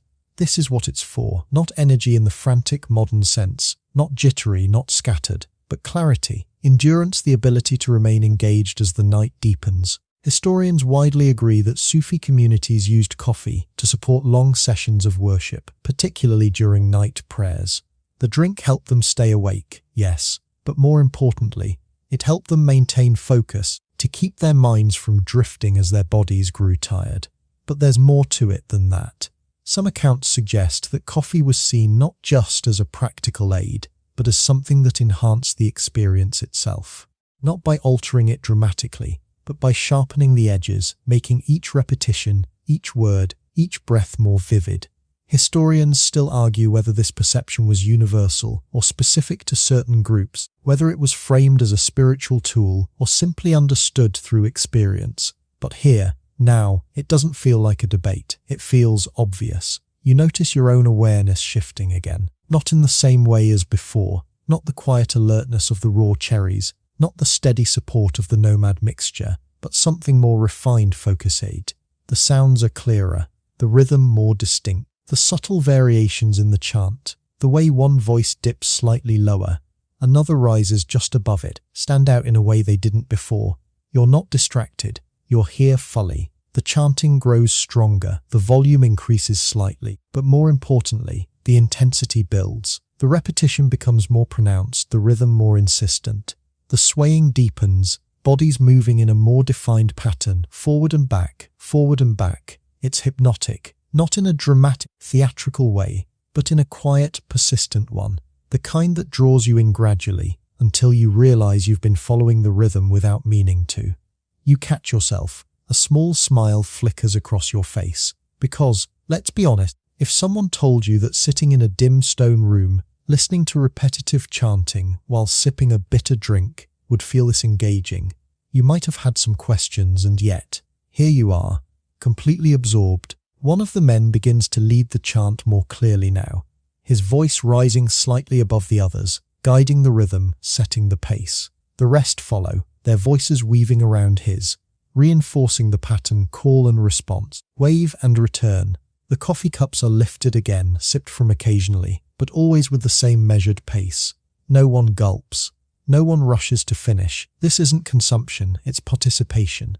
You shift your weight slightly, settling more comfortably as the time stretches on. There's no clear marker of how long you've been here. Minutes, hours. It's all blending into the rhythm. And that's the point. To move beyond the rigid structure of time, to enter something more fluid. The coffee helps with that, not by distorting time, but by supporting your ability to stay within it, to remain present as it unfolds. You notice something else too. There's no excess here, no indulgence. The portions are small, the movements controlled, the focus maintained. This isn't about pleasure in the way you might think of it. It's about alignment. Baby and mind working together, awake but calm, engaged but not overwhelmed. And here's a detail that often gets overlooked. Something that adds a layer of complexity to the story. In later years, as coffee spread beyond these communities, there would be debates about its place in society. Some religious authorities questioned it, concerned about its effects, its associations, its potential for misuse. There were even periods where coffee was banned in certain regions. Yes, banned, imagine that. Coffee, the thing you might rely on to function in the morning, once considered controversial enough to outlaw. Historians still argue about the exact reasons, whether it was purely religious concern, political control, or a mix of both. But the tension is real, and yet, here in this moment, none of that conflict exists, because the context is clear. The purpose is defined, the intention is aligned. The chanting reaches a kind of peak, not loud, not chaotic, but full, complete. The rhythm steady, the voices unified in their variation. Then gradually it begins to soften, not abruptly, not all at once, but slowly like a wave receding. The movements ease, the voices lower. The intensity fades into something quieter, more reflective. The cups are nearly empty now. The steam has thinned, the liquid inside cooling slightly. The men remain seated, their breathing steady, their posture relaxed but still attentive. You feel it too, a sense of completion. Not an ending, exactly, but a pause. A moment where everything that needed to happen has happened. The coffee has done its work, not by overwhelming the senses, but by supporting them, by holding them steady through the night's practice. You look around the room, taking it in, the stone walls, the flickering lamps, the faint scent of roasted coffee still lingering in the air, and the people, calm, present, grounded. This is where coffee becomes more than a substance. More than a tool, it becomes part of a rhythm, a ritual, a way of moving through time with intention. You exhale slowly, feeling the space settle, because now something has shifted, not just in the room, but in the story. Coffee is no longer just something discovered. It's something practiced, lived, integrated into the fabric of human experience in a way that will carry far beyond this place, far beyond this moment. But for now, it remains here, in the quiet after the chant, in the warmth of an empty cup, in the steady, lingering awareness that fills the space. And the night is still not over. The room doesn't empty, not immediately. No one stands up with urgency. No chairs scrape. No conversations suddenly spark to life. Instead, everything softens. The energy that once moved in waves, chant, breath, motion, now settles into something quieter, more internal. You remain where you are, watching as the last traces of steam rise from the cups. It's thinner now, fainter, a delicate ribbon twisting upward, barely visible against the dim glow of the oil lamps. It curls, dissolves, reforms, never quite holding its shape for long. You follow it with your eyes, because somehow this feels important, not the loud moments, the grinding, the brewing, the chanting, but this, the after the quiet exhale. One of the men tilts his cup slightly, peering into it. There's only a small amount left now, a dark residue clinging to the bottom. He doesn't rush to finish it. He simply observes for a moment, then takes a final measured sip. Another sets his cup down gently, the faintest ceramic touch against stone. Click, the sound is soft, but it echoes in the stillness. You notice how different this is from what you might expect. There's no chatter, no sudden shift into casual conversation, just present, the kind that lingers after something meaningful has happened. You draw in a slow breath. The air still carries the scent of coffee, but it's changed. It's no longer sharp or intense. It's settled, woven into the space, like a memory that hasn't quite faded. You can still pick out the layers if you focus. Earthy, bitter, faintly sweet, but they're softer now. More diffuse, like the experience itself. One of the lamps flickers slightly, its flame bending as a subtle draft moves through the room. The shadows shift along the walls, stretching, then easing back into place. You realize how much of this moment is defined by small things, light, scent, sound, and that thin, rising steam, because that steam, it marks something, a transition. You saw the plant in its wild form, hidden beneath forest canopies, quietly existing without purpose beyond itself. You saw it become food. Crushed, mixed, carried across land as fuel for survival. You watched it transform through fire and stone, roasted, ground, prepared with care, and now you're watching it disappear. Not vanish entirely, but change state, from liquid to vapor, from something held in a cup to something that rises, disperses, becomes part of the air. It's strangely fitting, because this is the moment coffee becomes more than physical, more than something you can touch or taste. It becomes symbolic, a presence, a tool not just for the body, but for the mind, for the spirit. Historians often describe this period as the point where coffee transitions into a sacred drink, deeply tied to spiritual practice, particularly within Sufi communities. Not sacred in the sense of being worshipped, but in the sense of being integrated into something meaningful, something intentional. But, as always, the story isn't perfectly clean. Historians still argue whether coffee was universally accepted within these circles, or if its role was more nuanced, embraced by some, questioned by others. There are hints of tension even here, subtle debates about its place, its effects, its long-term significance. But standing in this room, watching that final thread of steam rise and vanish, those debates feel distant, because what you're witnessing is not controversy, it's practice. Lived experience. You shift slightly, your movement quiet against the stone floor. The men begin to stir, but gently. One adjusts his position, another folds his hands loosely in his lap.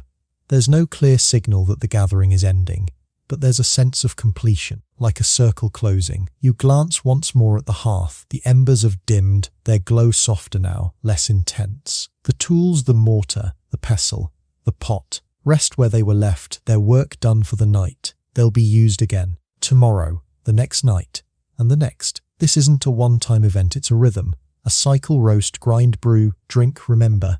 Again and again, you let that settle, because this is how something becomes part of culture. Not through a single moment of invention, but through repetition, through integration into daily or nightly life, through meaning that builds over time. You notice one of the men glance briefly toward the doorway, where the faint outline of the outside world is visible. The night beyond is deeper now, the sounds of the sea more pronounced in the distance. The world continues, unaware perhaps of what's happening in this small room, or maybe not, because from places like this, things spread quickly at first. A traveller carries the idea to another town.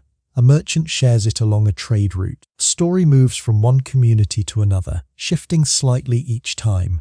Coffee will not stay here. It can't, not with what it offers, not with what it does.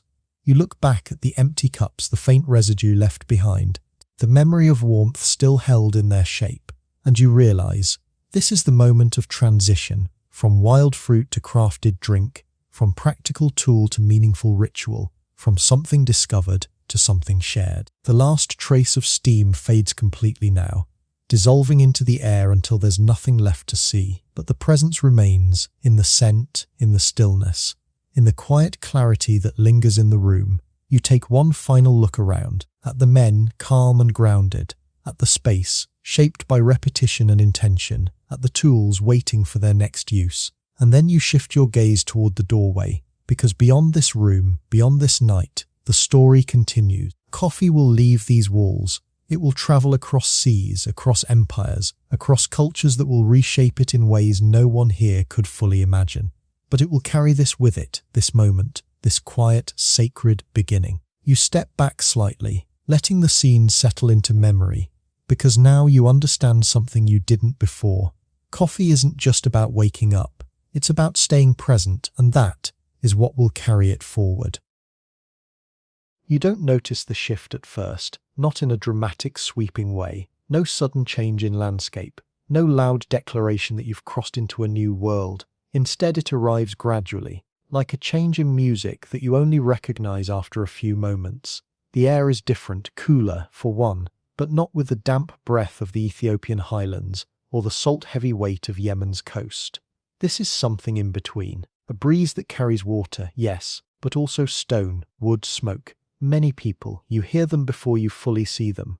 A layered hum of voices, footsteps, distant calls, the clatter of goods being moved, exchanged, argued over. It's busy, but not chaotic in the way modern noise is. There's structure here, rhythm. You step forward and the view opens the Golden Horn, a wide, curving inlet cutting into the city, its surface catching the last light of the day. The water reflects everything, the fading sky, the outlines of ships, the flicker of early lanterns being lit along the shore. This is Istanbul's 16th century.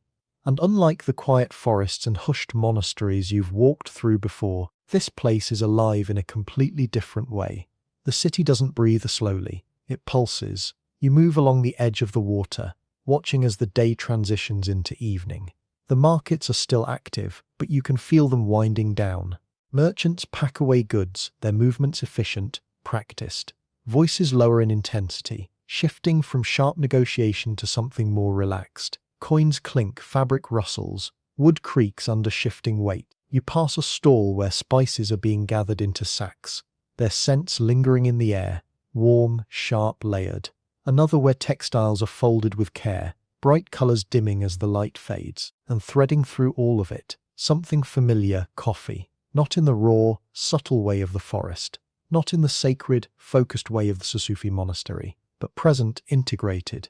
You follow the scent almost without thinking. It weaves through the streets, slipping between buildings, rising and falling as the wind shifts. It's stronger here, more pronounced, more deliberate, because now, coffee is no longer hidden, it's public. You turn down a narrower street, the noise of the market softening slightly as you move away from the main flow. The buildings here are closer together, their upper levels leaning inward just enough to create pockets of shadow below. Lanterns are being lit, one by one, small flames catching, growing steady, casting warm light that pushes back against the deepening blue of the evening sky. The glow reflects off stone walls, off metal surfaces, off the occasional polished piece of wood. The city is transforming, not shutting down, but shifting modes, from commerce to conversation. You slow your pace taking it in, because this is where something new is happening. Back in Yemen, Coffee was part of a ritual, a tool for spiritual focus used within a specific context, by a specific group. Here, it's something else, it's social. You hear it before you see it, a different kind of sound, not the steady murmur of chanting, not the sharp calls of merchants, but something in between voices, yes, but layered with pauses, with laughter, with the soft clink of something being set down, lifted, set down again. You follow it, and then you arrive. The doorway is open, the interior lit by a cluster of lamps that cast a warm, inviting glow. The space inside is modest but full. Low tables, cushions, people seated in small groups, a coffee house, or as they call a cane. You pause at the threshold, because this is different. There's no single focus point, no central ritual drawing everyone's attention in the same direction. Instead, the room is alive with multiple conversations, each one unfolding in its own space, overlapping but not interfering. You step inside. The warmth hits you first, not oppressive but noticeable after the cooler evening air outside. It carries with it layers of scent. Roasted coffee, faint smoke, worn wood, fabric, and something sweet lingering at the edges. You glance around. Men sit in small groups, leaning toward each other, engaged. Some gesture as they speak, others listen with quiet intensity. A few sit back, observing, their expressions thoughtful, and nearly every one of them has a cup, small, haulless, held carefully, almost delicately between fingers. You recognize the posture, the way they lift the cup, sip, pause, it's familiar. But the context has shifted completely. Here, coffee isn't guiding a chant. It's fueling conversation. You move deeper into the room, your attention drawn to the subtle details.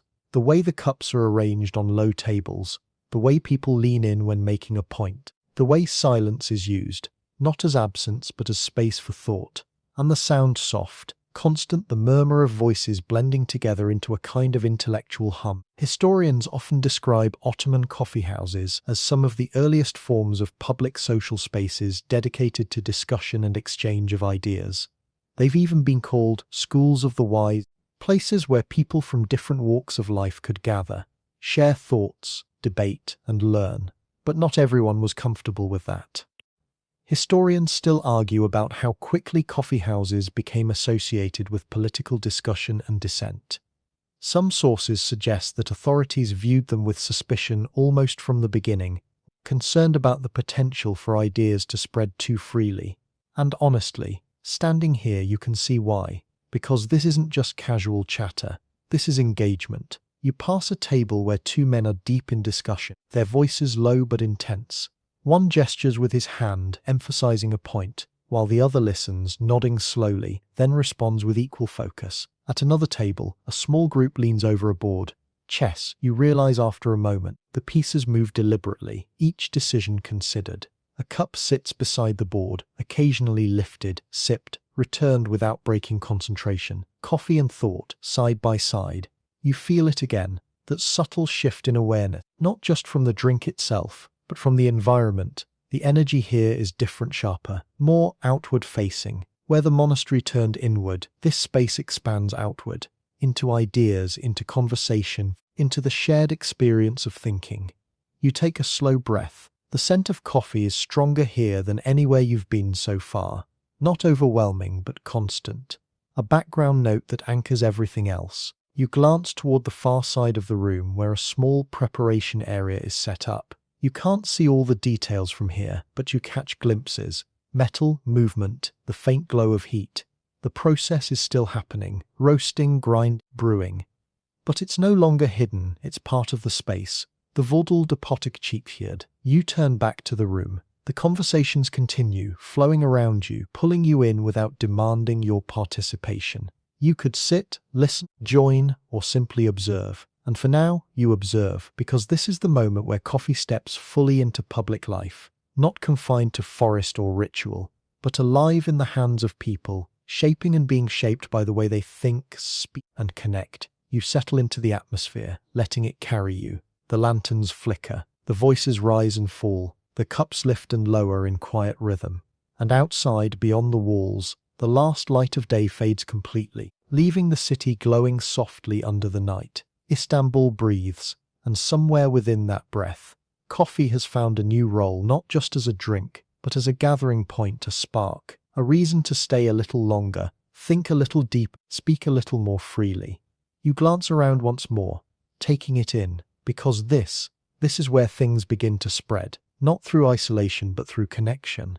And the night is just getting started. You drift close to the source of the heat. Not abruptly. No one rushes in this space. But with that same quiet pull you felt before, the kind that draws your attention without asking permission. The conversations continue behind you, a soft, constant hum, but here the sound changes.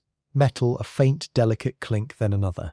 You step into the small preparation area, and the scene sharpens into focus. A wide, shallow basin sits at the center, filled not with water, but with sand. Fine, pale grease glowing faintly from the heat beneath. It shifts almost imperceptibly, like a slow-breathing surface, and nestled within it, copper pots. Small, long-handled vessels, their rounded bodies partially buried in the hot sand, their rims just visible above the surface. The metal catches the lamplight, reflecting it in warm, flickering tones.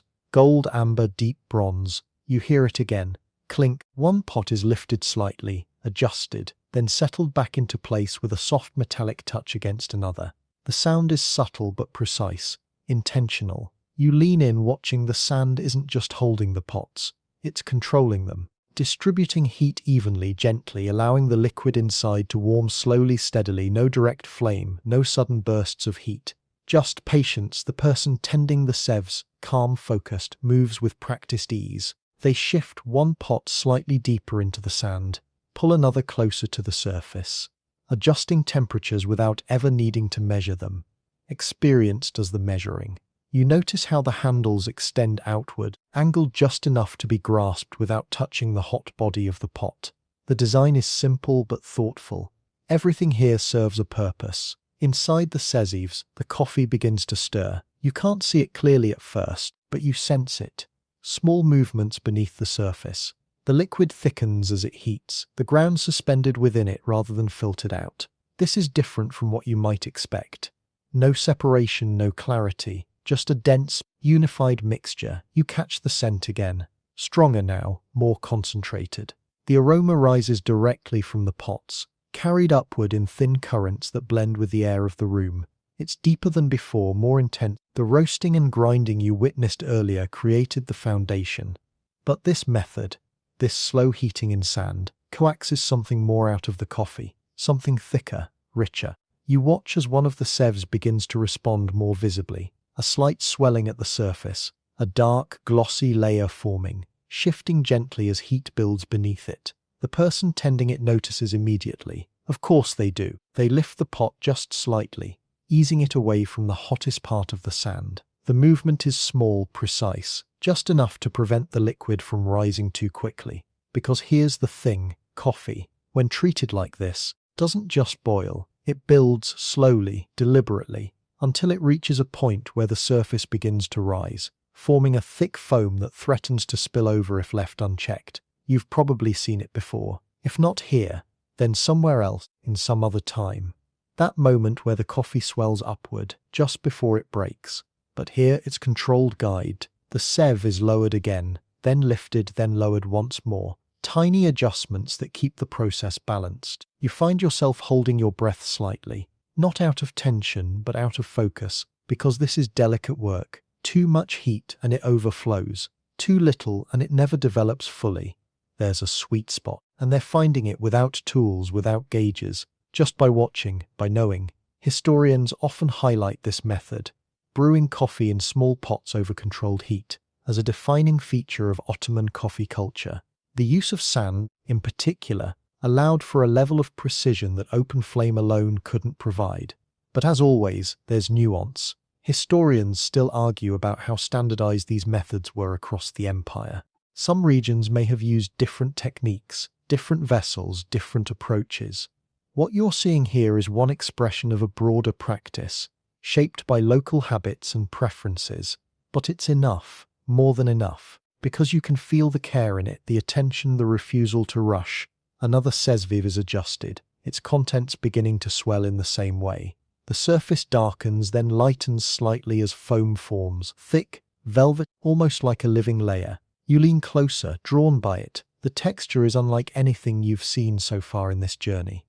Not the liquid clarity of earlier brews, not the coarse grain of ground beans, but something in between, a suspension, a blend. You hear another soft clink as a pot is lifted and gently tapped against the edge of the sand basin, settling the foam slightly before being returned to the heat.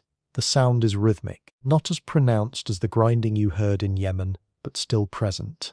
Woven into the background of the room's ongoing conversations, clink, shift, settle, clink, lift, return. You begin to notice how this, too, becomes part of the atmosphere. The preparation isn't hidden away, it's integrated.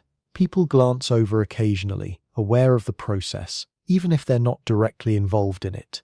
It's part of the shared experience, like the sound of cups, the murmur of voices, the flicker of light. Coffee is no longer just something you receive, it's something you witness. You watch as one of the sieves reaches its peak. The foam rises, thick and glossy, threatening to spill over the rim, and in one smooth motion, the person tending it lifts the pot away from the sand. The surface settles slightly, the foam receding just enough to hold. Perfect. They tilt the sieve gently, pouring a small amount of that foam into a waiting cup. Just a touch, a foundation. Then the pot returns to the sand for a final moment of heating. You raise an eyebrow slightly. Okay, now it's getting fancy. Because this isn't just brewing. This is technique, the layering of foam, the careful control of heat. It's all part of creating a specific experience. A texture, a consistency, something that goes beyond simple function. The pot is lifted again. And this time, the rest of the liquid is poured slowly, deliberately. The stream is thick, almost syrupy, carrying with it fine particles that remain suspended in the drink. There's no filtering here, no separation, everything stays. You watch the cup fill, the surface settling into a dark, glossy finish, topped with that carefully placed foam. It's dense, visually at least. You can already tell this isn't going to be a light, easy sip. This is something you engage with. The cup is set aside, ready to be served. Another follows, then another, each prepared with the same care, the same attention to detail. You step back slightly, taking it all in: the sand, the copper, the heat, the rhythm. This is where coffee becomes craft. Not just a process, but a practiced skill, refined through repetition and shared across a community. And as the prepared cups begin to make their way back into the main room, carried carefully, placed gently before waiting hands, you realize something. This method, this ritual of heat and sand and copper, it's not just about making coffee, it's about shaping it, giving it form, character, a distinct identity that sets it apart from everything you've seen before. You glance once more at the glowing sand, the remaining sieves still nestled within it, quietly doing their work. And then you turn, following the cups as they move back into the hum of conversation. Because now, you're about to see what this version of coffee becomes in the hands of those who drink it. You follow the cups, not because you're thirsty. Though, let's be honest, at this point you've earned at least a symbolic sip, but because you want to see what happens next. Because every time coffee changes form, something else shifts with it. And here, the shift is subtle, but unmistakable. The cups are placed gently onto low tables, their movement careful, almost respectful. No clattering, no careless setting down, just a soft, controlled touch. You lean in slightly. They're smaller than you expected, ottle-less, smooth, shaped to sit comfortably between fingers rather than be gripped. Porcelain, most likely. Thin but sturdy, the kind of cup that doesn't try to impress, but somehow does anyway. Inside the coffee, it's darker than anything you've seen so far. Not just in color, but in presence. The surface holds a slight sheen, broken only by that thin layer of foam you saw being carefully poured earlier.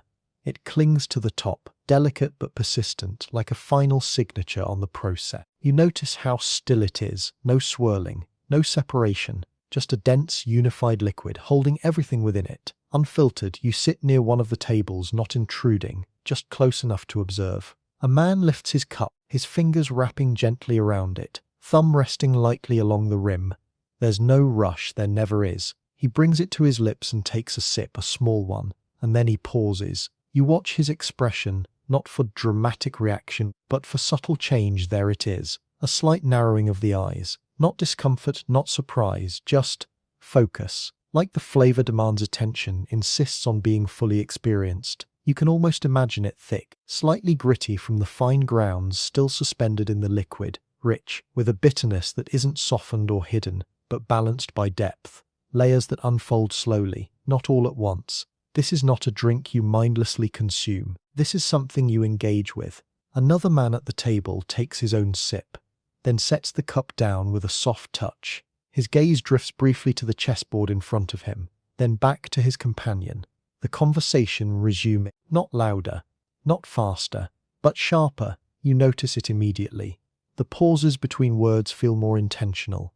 The responses more considered. There's a clarity to the exchange that wasn't quite as pronounced before. Coffee is fuel for the mind, not in the frantic, overstimulated way you might associate with modern caffeine, but in a quieter, more controlled sense. It supports thought, holds it steady. At the chessboard, a piece is moved deliberately. A hand hovers for a moment before committing, then withdraws. The other player leans in slightly, studying the new arrangement, eyes tracing patterns, possibilities. A cup is lifted, a sip taken, a thought sharpened. The rhythm continues. You shift your attention to another table. Here the conversation is more animated, hands moving, voices rising slightly, then settling again. A point is made, countered, reconsidered. Coffee sits at the center of it, not as the focus, but as the constant. Each participant reaches for their cup at intervals, not out of habit, but as part of the flow. Sip, think, speak. You begin to understand something. This version of coffee, this thick, unfiltered, almost syrupy form, demands presence in a different way. You can't rush it. The grounds settle slowly, the flavor lingers. The texture reminds you with every sip that this is something substantial. It slows you down, and in doing so, it deepens everything else. Historians often note that Ottoman coffee was served unfiltered, with the grounds left in the cup. This wasn't just a limitation of technique. It became part of the experience. The texture, the weight, even the way the grounds would settle at the bottom, sometimes used for fortune-telling later on. Yes, really. At some point, someone looked at the leftover coffee grounds in their cup and thought, you know what, this might reveal my future. And somehow that idea stuck. Historians still argue about when exactly this practice began and how widespread it became. But it adds a curious layer to the story. Coffee not just as a drink, but as something that invites interpretation, reflection, even a bit of playful mysticism. You glance back at the cup in front of you, the one you've been observing. The surface has shifted slightly now, the foam thinning, the liquid settling. At the bottom, unseen but present, the grounds wait. You resist the urge to pick it up. This isn't your cup, not yet. Instead, you watch how others engage with it. A man finishes his drink, then tilts the cup slightly, peering inside. He turns it gently, letting the remaining liquid coat the sides, then sets it down again. A small ritual within the larger one, not formalized, not announced, but practiced. You smile faintly, because of course it is. Give humans a substance that sharpens the mind and slows the pace, and eventually they'll start looking for patterns in it. At another table, a quieter scene unfolds. Two men sit side by side, not speaking much, their attention focused on a shared text. Something handwritten, the ink slightly faded. One traces a line with his finger, the other nods, then responds softly. They sip their coffee between passages, reading, thinking, discussing. This is where coffee becomes more than just a social tool. It becomes intellectual fuel, a companion to study, to analysis, to the slow work of understanding something complex. You feel it again, that subtle shift in your own awareness. The room feels sharper, more defined, not louder, not more intense, but clearer. You notice the way light reflects off the cups, the way shadows move along the walls, the way each voice carries a slightly different tone. It's all there, layered, accessible. You take a slow breath. The scent of coffee is everywhere now, woven into the fabric of the space. It's no longer something you notice as separate. It's just part of the environment, like the air itself. You glance around the room once more. The conversations continue. The chess game unfolds. The cups are lifted, emptied, refilled. And through it all, there's a sense of continuity, a rhythm that doesn't depend on any single moment, but persists through them all. This is daily life now, not a rare ritual, not a special occasion, but a regular, expected part of the way people gather, think, and connect. And that's the real transformation. Coffee has moved from the margins to the center, from something discovered to something lived. You lean back slightly, letting the scene settle, because this dense, unfiltered cup, held between fingers, sipped slowly, shared across tables. This is what it becomes when it fully enters society. Not just a drink, but a presence, a quiet force shaping the way people think, speak, and spend their time together.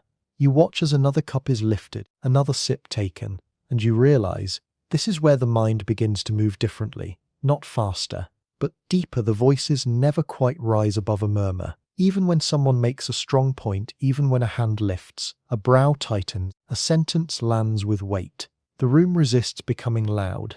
It's as if the walls themselves prefer ideas to travel in low tones, slipping between people rather than crashing into them.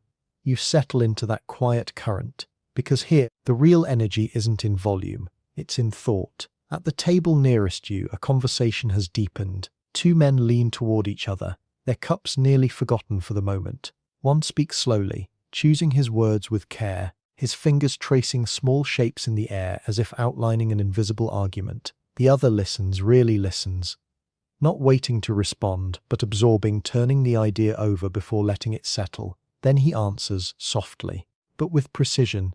You don't catch every word, but you don't need to. The rhythm tells you enough. This is not idle talk. This is exploration, testing ideas, refining them, pushing them just far enough to see where they hold and where they break. Coffee sits between them, not as decoration, as support. You glance across the room, more of the same. A cluster of men discussing something with quiet intensity. Perhaps trade, perhaps philosophy, perhaps the kind of topic that blurs the line between the two. Another group leans back slightly, their conversation more relaxed, punctuated by the occasional soft laugh. And then there are those who don't speak much at all. Observers, listeners, taking it in, storing it away, letting the ideas move through them without interruption. You recognize that role. It suits you, for now. Historians often describe these coffee houses as centers of intellectual life within the Ottoman Empire. Places where scholars, poets, merchants, and travelers could gather, exchange ideas, and engage in discussions that might not have found space elsewhere. They've even been called schools of the wise. But there's another side to that, because when people gather like this, when ideas flow freely, when discussions extend beyond the purely practical, something else begins to emerge, questioning. You notice it in the tone of certain conversations, a slight edge, a careful choice of words that suggests the topic might be sensitive. One man leans in closer to his companion, his voice dropping just a fraction lower. The other nods, his expression tightening briefly before relaxing again. They continue, measured, aware. This is what some would later call hushed rebellion. Not rebellion in the loud, dramatic sense. No raised fists, no declarations shouted into the streets, but something quieter, more persistent, the exchange of ideas that challenge, question, reinterpret. You can see why it might make authorities uneasy, because this space, this coffee house, is open and backs, not restricted to a single group or purpose. And within it, thoughts move, they spread. A poet at a nearby table recites a few lines, softly, almost as if testing them before releasing them fully. His companions listen, one nodding appreciatively, another offering a suggestion. A slight adjustment to a phrase, the poem shifts, refines, you smile slightly. Workshop culture, 16th century edition. Some things really don't change. Another table, different energy. A merchant speaks, his tone practical, grounded. He gestures toward the door, toward the city beyond, describing routes, goods, opportunities. His companion listens, then counters with a different perspective, a different approach. Even here, coffee fuels more than philosophy. It supports decision-making, strategy, planning. You begin to see the layers. This isn't just one kind of conversation happening in multiple places. It's many kinds, all coexisting: philosophy beside commerce, poetry beside politics, silence beside speech, and coffee, threading through all of it. You pick up on another detail, something subtle but telling. No one dominates the room. There are voices that carry more weight, perhaps, people others listen to more closely. But the space itself doesn't revolve around a single figure. It's decentralized, fluid. Ideas move from table to table, sometimes literally. A man finishes a conversation, stands, and drifts toward another group, carrying a thought with him. He joins in, offers it, sees how it lands, it evolves. You follow one of these threads. A discussion about trade routes shifts into a broader conversation about the movement of goods, how ideas travel with them, how cultures influence each other through exchange. Someone mentions coffee itself. Of course they do. A brief debate sparks. Where it came from, how it spread, what it means. The answers aren't entirely aligned. Historians still argue about some of these very points. Origins, timelines, influences. And here you are, watching those uncertainties play out in real time, centuries before they'll be written down and analyzed. It's almost comforting. Even in the past, people didn't have everything neatly figured out. They debated, speculated, shared what they knew, and what they thought they knew. You lean back slightly, letting the sound wash over you, because this is where coffee becomes something powerful in a new way, not just as a personal experience, but as a collective one. It creates a space, a reason to gather, a shared activity that opens the door to something more, and that more is thought. You glance toward the entrance. The night outside has deepened, the lanterns brighter now against the darkness. A few new faces enter, pausing briefly as their eyes adjust, then moving inward, drawn by the same current that brought you here. They find places, join conversations, or start new ones. The room expands to accommodate them. Not physically, but in energy. You catch a fragment of a conversation near the doorway, a question posed, a pause, then multiple responses overlapping slightly before settling into a clearer exchange. It's dynamic, alive, and yet still calm. That's the remarkable part. Despite the depth, the variety, the potential for disagreement, there's a restraint here, a shared understanding that the space itself depends on maintaining a certain balance. No one wants to break it. Because it works, because it allows for something rare. Open discussion, without chaos, at least for now, because history will show that this balance isn't always easy to maintain. There will be moments, times when coffee houses are viewed with suspicion, even shut down temporarily, precisely because of what happens inside them. Too many ideas, too much discussion, too much freedom. Historians still argue about how frequent or widespread these closures were. But the tension is part of the story because spaces like this don't just reflect society, they shape it. You look around once more at the faces, focused, thoughtful, engaged, at the cups, small, steady, always within reach, at the room itself, holding it all together, and you realize this is where coffee becomes something quietly revolutionary, not through force, not through spectacle, but through conversation, through the simple act of people sitting together, sharing a drink, and allowing their thoughts to unfold in each other's presence. You exhale slowly, because this is a different kind of energy than anything you've felt so far. Less inward than the monastery, less physical than the nomads, more expansive. And as the conversations continue, weaving through the night, you understand something. Coffee doesn't just keep people awake, it keeps ideas alive. At some point you realize the room is warmer than it used to be. Not suddenly, no one announces it, no dramatic shift, but gradually, gently, like a blanket laid over your shoulders while you weren't paying attention. The combined heat of bodies, lamps and sand-warmed coffee has settled into the walls, into the floor, into the very air you're breathing. And then, you notice the contrast, a small movement near the doorway. Someone steps out and for a brief second the outside air slips in, cool, fresh, carrying the distant scent of water and night. It brushes past you, just enough to register, then fades as the door settles back into place. But now you're aware of it, the difference inside. Warm, layered, filled with scent and sound. Outside, cool, open, quiet in a different way. You shift slightly, your attention drawn toward that threshold, because this is where the two worlds meet. You rise not abruptly, just enough to change your perspective, and drift closer to the doorway. No one stops you. No one questions it. Movement here is as fluid as conversation. As you approach, the sounds of the room soften behind you. Not gone, just receding. The murmur of voices becomes a gentle backdrop, the clink of cups a distant punctuation, and ahead. The night. You step just to the edge, not fully outside, but close enough to feel the breeze more clearly now. It moves across your face, cool and steady, carrying with it the faint rhythm of the city beyond. Water laps softly against the edges of the Golden Horn. A distant voice calls, then fades. Footsteps echo along stone streets, less frequent now, more spaced out. The city is still alive but calmer. You glance back over your shoulder. Inside, the coffee house glows, warm light spilling outward, illuminating the immediate area just beyond the door. Shadows move within, figures shifting, gesturing, leaning in and out of conversation. It looks contained, like a pocket of warmth carved out of the night. You step back just slightly, positioning yourself between the two, and that's when it clicks. This is the balance. The coffee house doesn't replace the world outside. It complements it. Inside, you have warmth, focus, conversation, the density of shared thought.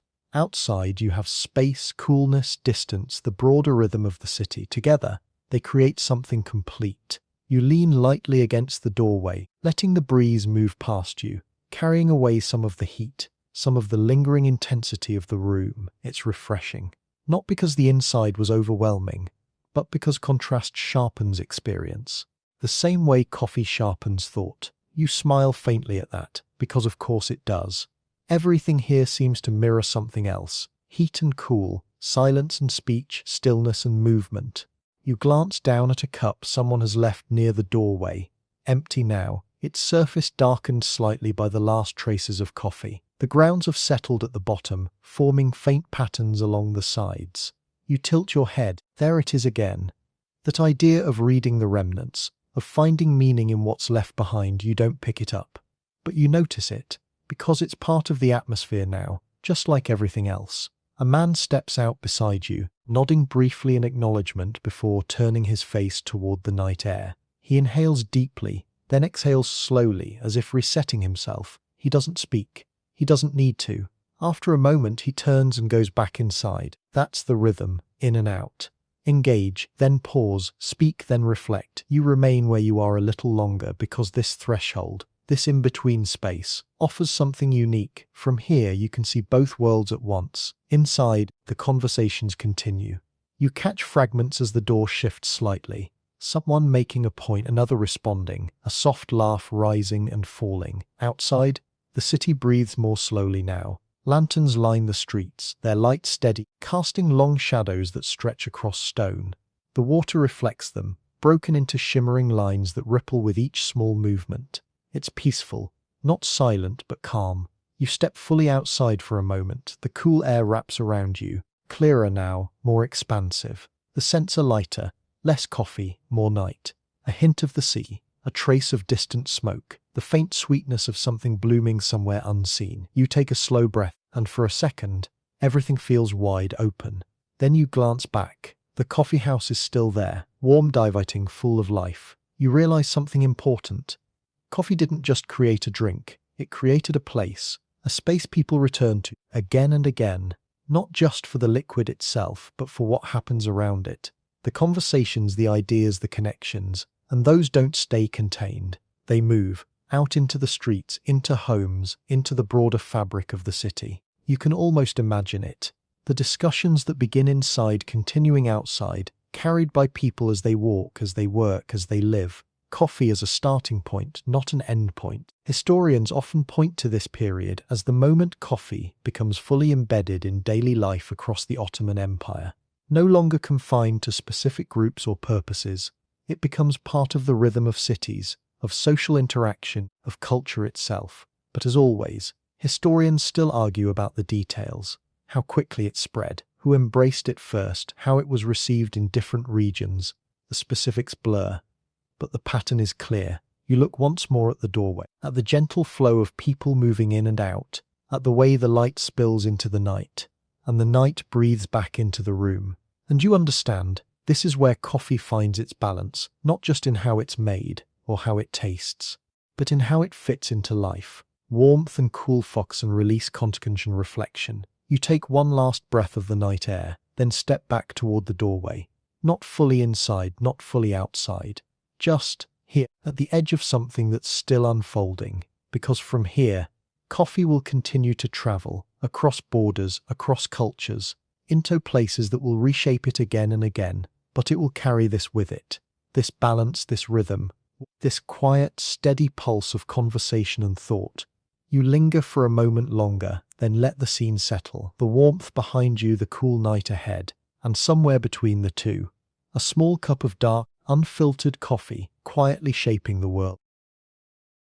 The air thickens before you even see the water. It's colder here, noticeably so, and not the crisp, clean cold of open night air, but something heavier, damp, dense. It clings to your skin, settles into your clothes, wraps around you like a quiet, persistent presence. Fog.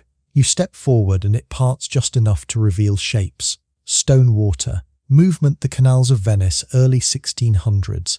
And where Istanbul pulsed with layered voices and warm light, this place feels muted. Not silent but hushed, as if the city is speaking under its breath. You hear it first, the slow, rhythmic slap of water against wood. Then the creak of ropes under tension, the low groan of a hull adjusting to the gentle movement of the canal. A ship is arriving.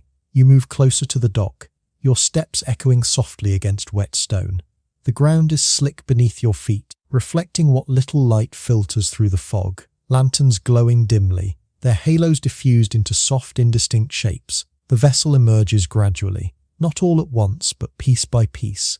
A mast cutting upward into the mist, rigging, lines disappearing into white, the dark curve of the hull glistening with moisture.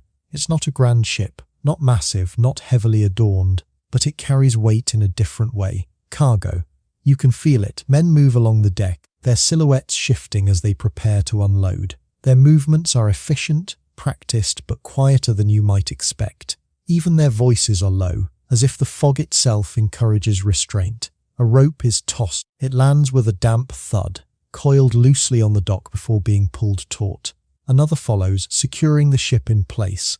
The connection is made, water to land, movement to stillness. You step closer, drawn by the activity. Wooden planks are lowered, bridging the gap between ship and dock. The first man crosses, his boots landing with a soft, hollow sound against the boards. Then a heavier, wetter thud. As he steps onto stone, others follow. And then, the cargo. Large, rough sacks are carried from the hold, burlap. You recognize the texture immediately. The coarse weave, the slightly frayed edges. It's familiar even here, even now. But what's inside? That's new to this place. The sacks are heavy, slung over shoulders, carried with the kind of effort that suggests weight not just in mass, but in density. Whatever they contain, it's packed tightly. They're stacked along the dock, one by one, forming a small, uneven wall of rough fabric and shadow. You move closer, because you already know. But they don't, not yet. This is coffee, or rather, what coffee has become at this stage. Roasted beans, likely transported from ports like Mocha, carried across the sea, through trade routes that stretch farther than most people here can imagine. But to the men unloading them, to the onlookers gathering at a cautious distance, they're just sacks, dark, foreign, unfamiliar. You notice the way a few people linger nearby, watching, not approaching too closely, just observing. There's curiosity, yes, but also hesitation, because this isn't like spices or textiles or other goods that have become part of the expected rhythm of trade. This is different. The sacks are damp from the journey, their surfaces darkened by moisture. As one is set down, it lands with a dull, heavy thud, the contents shifting slightly within. You hear it. A soft, granular movement, not liquid, not solid in the way stone or metal is solid. Something in between. A dockworker adjusts his grip on one of the sacks, his hand pressing briefly into the fabric. It gives slightly, conforming to the pressure before settling back. He frowns just a little, because it's unfamiliar. You step around the stack, your attention drawn to the subtle detail, the stitching along the seams, the way the fabric strains slightly under the weight, the faint, almost hidden scent that begins to escape. It's there, but barely a hint of something earthy, something scorched, not strong enough yet to define, but enough to register. You inhale slightly, and for a moment, you're back in that sand-warm space in Istanbul, watching the Sesviz rise and fall. But here, it's muted, contained, waiting. A man near the edge of the dock speaks, his voice low, questioning. Another responds with a shrug, a brief exchange that suggests uncertainty rather than understanding. They don't know what this is, not really, and that matters. Because when something unfamiliar arrives, something that doesn't fit neatly into existing categories, it creates space for interpretation, for speculation, for concern. You glance toward the city beyond the dock. Venice rises in layers, stone buildings, narrow passages, bridges arching over water that disappears into the fog. Lanterns flicker along the edges, their light reflecting in broken patterns on the canal's surface. It's beautiful, but also guarded. There's a sense here that things are observed, evaluated, measured against what is already known. And this shipment doesn't yet belong. Historians often note that coffee entered Europe through trade routes like this, carried by merchants who saw opportunity in its growing popularity in the Ottoman world. Venice, with its strong Torgovi connections to the east, became one of the first points of entry, but the reception wasn't immediate acceptance. Far from it. Historians still argue about how quickly coffee gained traction in European markets and how it was initially perceived, whether as a curiosity, a medicine, or something more suspicious. Standing here, watching these sacks being unloaded into damp fog and cautious silence, you can see the uncertainty. You hear a faint sound behind you, a soft splash as something disturbs the water, followed by the gentle ripple spreading outward. You turn slightly, a gondola passes at a distance, its movement smooth, almost silent, the figure guiding it barely visible through the mist. Life continues. But here, at this dock, something new has arrived. Something that carries with it a history these people don't yet know. Forests, nomads, monasteries, coffee houses. All of it compressed into these rough, unassuming sacks. You step closer again, your gaze lingering on them, because this is the moment before understanding, before adaptation, before acceptance or bridge. The sacks sit quietly, absorbing the damp air, their contents hidden but present, and around them, a city begins to take notice, not loudly, not all at once, but enough for questions to form, enough for attention to sharpen, enough for something to begin. You exhale slowly, watching your breath briefly appear in the cool air before fading, because you know what's inside. You know what it will become, but here, now, it's just a mystery. And Venice is about to decide what to do with it. The first tear is louder than you expect, not sharp, not violent, but distinct. A dry, fibrous rip that cuts through the damp quiet of the dock like a question finally spoken out loud. Rip. You turn toward the sound. One of the dock workers has taken a knife to the burlap. The blade catches the coarse weave, hesitates for a fraction of a second, then gives way as the fibers split apart. The sack loosens, its tension releasing in a small shuddering shift. Rip. Another pull, wider this time. The opening grows. And with it, the scent. It escapes slowly at first, like something testing the air, then more fully. You feel it reach you, not all at once, but in layers, earthy dark, and something else, something scorched, almost bitter at the edges, like wood that's been left too long in the fire. It's not immediately inviting, not in the way spices are, or fresh bread, or even roasted meat.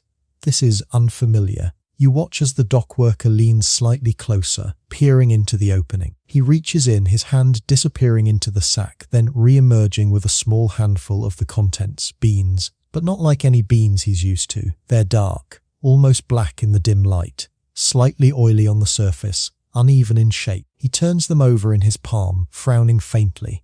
Another man steps closer, curious. He leans in, inhales cautiously, and pulls back just as quickly. There's a brief exchange between them. Low voices, uncertain tones. One shrugs, the other gestures toward the sack, as if to say, this is what we were told to expect. Even if neither of them is entirely convinced, you move closer, drawn by the scent now that it's fully in the air. It's stronger than before, more defined, but still challenging. Because here's the thing, without context, without familiarity, this aroma doesn't read as comfort. It reads as something burnt, something altered, something that might not belong. You hear footsteps behind you, slower. Measured, you turn slightly. A small group has gathered at the edge of the dock. Men in darker robes, their posture more reserved, their expressions more guarded. They don't approach the sacks direct. They observe from a short distance, their attention fixed on the opened burlap. Priests, or at least men connected to the church. You can tell by the way others give them space, respectfully, cautiously. One of them steps forward just enough to catch the scent more clearly. He doesn't touch the beans, doesn't lean in too far, just breathes, and then a subtle shift in his expression, not dramatic, not overt, but there, a tightening, a question forming behind the eyes. He speaks quietly to the others. You don't catch every word, but the tone is enough, concern, uncertainty, perhaps even a hint of disapproval. You glance back at the sack, at the beans resting in the dock worker's hand, at the way the scent continues to spread, settling into the damp air, clinging to fabric. to skin, to the very space around it. This is the moment where perception begins to take shape, because nothing here is inherently labelled. There's no sign reading coffee, no explanation of its origins, its uses, its effects, just a foreign substance, arriving from lands already viewed with a mix of fascination and suspicion. And that matters, because context shapes reaction. Historians often note that early European encounters with coffee were marked by confusion. The drink didn't fit neatly into existing categories. It wasn't wine, not quite medicines, not exactly food. And its origins, tied to the Islamic world, added another layer of complexity, especially in regions where religious identity played a significant role in how new ideas and goods were received.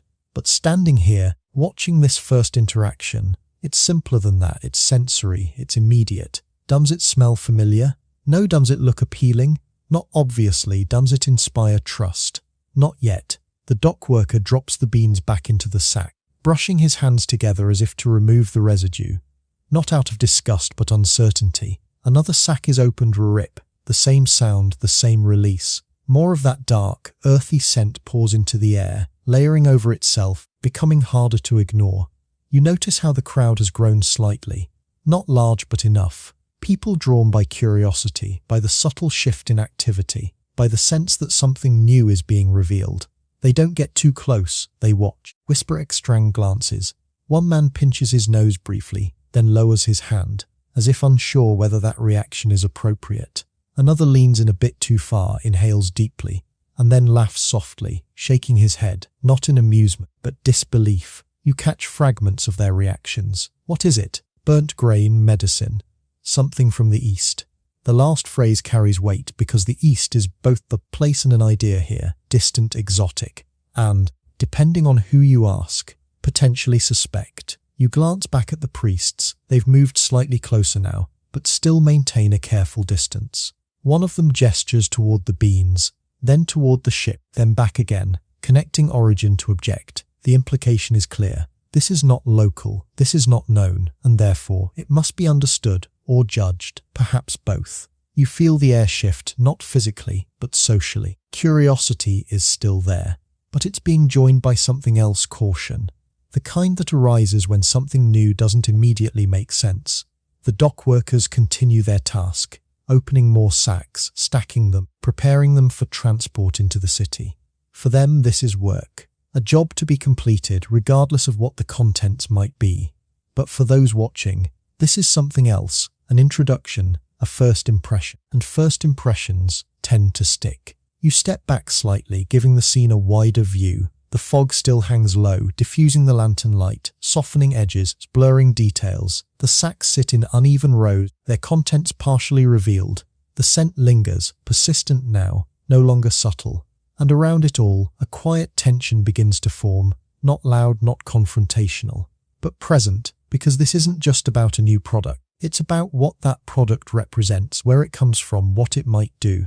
You take a slow breath, the aroma fills your senses again. Earthy, scorched, complex in a way that still resists easy understanding. You know what it is. You've followed it across continents, across cultures, across transformations. But here, it's still a question, and the answers are just beginning to take shape. The questions don't stay on the dock. They travel, quietly at first, carried in conversation, repeated in smaller rooms, passed from one voice to another with slight variations each time. A merchant mentions the strange beans to a client. A dockworker describes the scent to his family. A priest, thoughtful and unsettled, brings the matter to someone higher. And just like that, the idea begins to move inland. You follow it, not by walking, though you could, but by shifting your attention to where those questions lead. Stone corridors, cooler than the dock but dry. The damp fog replaced by still air and the faint echo of footsteps that seem to linger just a moment longer than they should. You're no longer by the water there. You're inside, farther south. Farther inward, the Vatican. The light here is different. Filtered through high windows, softened by distance, reflected off pale walls that seem to hold centuries of quiet thought. The space feels deliberate, structured, every movement measured, every sound contained. You step into a chamber where voices are already gathered, low controlled, but unmistakably engaged. A group of men sit around a long table, their robes dark, their posture upright. Some lean slightly forward, others sit back with hands folded, but all share the same focus at the center of the table, a small pile of roasted beans. You recognize them immediately, of course you do, but here they look different, less like a discovery, more like evidence. You move closer, listening. The conversation is already underway. One man speaks, his tone calm but firm, outlining what is known, or rather what has been reported. The beans have arrived from the east. They are consumed as a drink. They are said to have stimulating properties. Another responds, his voice carrying a note of skepticisms. Stimulating in what way? There's a pause, because that question matters, not just practically, but morally. You notice how carefully they choose their words. Nothing is rushed here, nothing is assumed without consideration, and yet, there's an undercurrent. A tension that wasn't present in the coffee house of Istanbul, because here the question isn't just what is this, it's what does this mean? You hear the phrase spoken softly, almost reluctantly, a drink of the Muslims. It hangs in the air, not loud but heavy, because context has shifted again. In Istanbul, coffee was part of daily life. In Yemen, it was part of spiritual practice. But here it's foreign, and not just geographically, culturally, religiously. You watch as one of the men leans forward slightly, his gaze fixed on the beans. They say it keeps one awake, he murmurs. Another nods, then adds, and sharpens the mind. A third voice enters, quieter but edged with concern. And what else? Silence, brief, but meaningful, because that's the question beneath all the others. What else does it do? What else might it influence? You feel the shift again. That subtle movement from curiosity into suspicion. It's not dramatic. No one is raising their voice. No one is making bold declarations. But the tone has changed. You notice how one man's fingers rest lightly on the table, tapping once, twice, then stilling, as if weighing a thought before releasing it. It is dark, he says finally. A simple observation, but it carries implication. Dark in color, dark in origin, dark in association. Another man exhales slowly. There are those who call it, he hesitates, as if testing the words before committing, the bitter invention of Satan. The phrase lands, quietly, but firmly. You feel it ripple through the room, not because everyone agrees, but because it names the concern, gives it shape. And once something is named, it becomes harder to ignore. You glance at the beans again, small, unassuming, slightly glossy under the light. They don't look dangerous. They don't look like anything that would inspire fear. And yet, here you are, watching a group of influential men debate their place in the world. Historians often recount this moment. The suspicion, the labeling of coffee as something potentially sinful or corrupting. The association with the Islamic world, combined with its stimulating effects, raised questions about whether it should be accepted or rejected. But, as always, historians still argue about the details. How widespread these concerns were, how strongly they were held, whether the Devil's Cup label was common or more symbolic in later retellings. But the tension itself, that's real. You can feel it in the room. One man leans back slightly, folding his hands. If it alters the mind, he begins, then pauses. Another completes the thought. Then it must be understood. Not condemned, not accepted. Understood. You nod slightly, even if no one sees you, because that's the turning point. The moment where something new is not immediately embraced or rejected, but examined, tested, considered. A third man speaks again, his tone more measured now. There are many things that alter the mind, he says. Wine, for example. A subtle shift, because now the comparison enters the discussion. Wine already known, already integrated into certain aspects of European life, despite its own complexities and debates. Coffee, compared to it, weighed against it. Is it similar? Is it different? Is it more dangerous? Less. The questions layer. You notice how the conversation becomes more nuanced, less reactive, more analytical. This is what happens in rooms like this. Initial impressions give way to structured thought. Arguments form, counter-arguments follow. A balance begins to emerge, not of agreement but of process. You hear another phrase, softer now, almost reflective. It is said to aid in prayer. That shifts things again, because now, the context from Yemen enters the room, filtered through distance and interpretation. Coffee as a spiritual aid, not a distraction, not a vice, a tool. You watch as this idea settles, not fully accepted, but not dismissed either. because it complicates the narrative, and complexity slows judgment. The room grows quieter, not empty of sound, but filled with thought rather than speech. Each man considers, weighs, reconsiders. You feel it too. That moment where the answer isn't obvious, where something sits in the balance, and you realize. This is where coffee faces its first real challenge in Europe. Not on the docks, not in the hands of workers or merchants, but here, in the realm of ideas, of belief, of authority. Because what's decided in rooms like this echoes outward. You glance once more at the beans, still resting at the center of the table, still unchanged and yet surrounded now by meaning, by interpretation, by the weight of decision. The conversation resumes, quieter, more focused, no conclusion yet, no final judgment, just the process unfolding. And somewhere beyond these walls, in the fog of Venice, more sacks wait to be opened, more people wait to form their own opinions. The question has been asked, and the answer is still on its way. The decision, when it comes, doesn't arrive like a thunderclap, no dramatic proclamation, no echoing decree that shakes the halls. Instead, it begins with curiosity, a quieter force. You remain in that same chamber, though time has shifted slightly.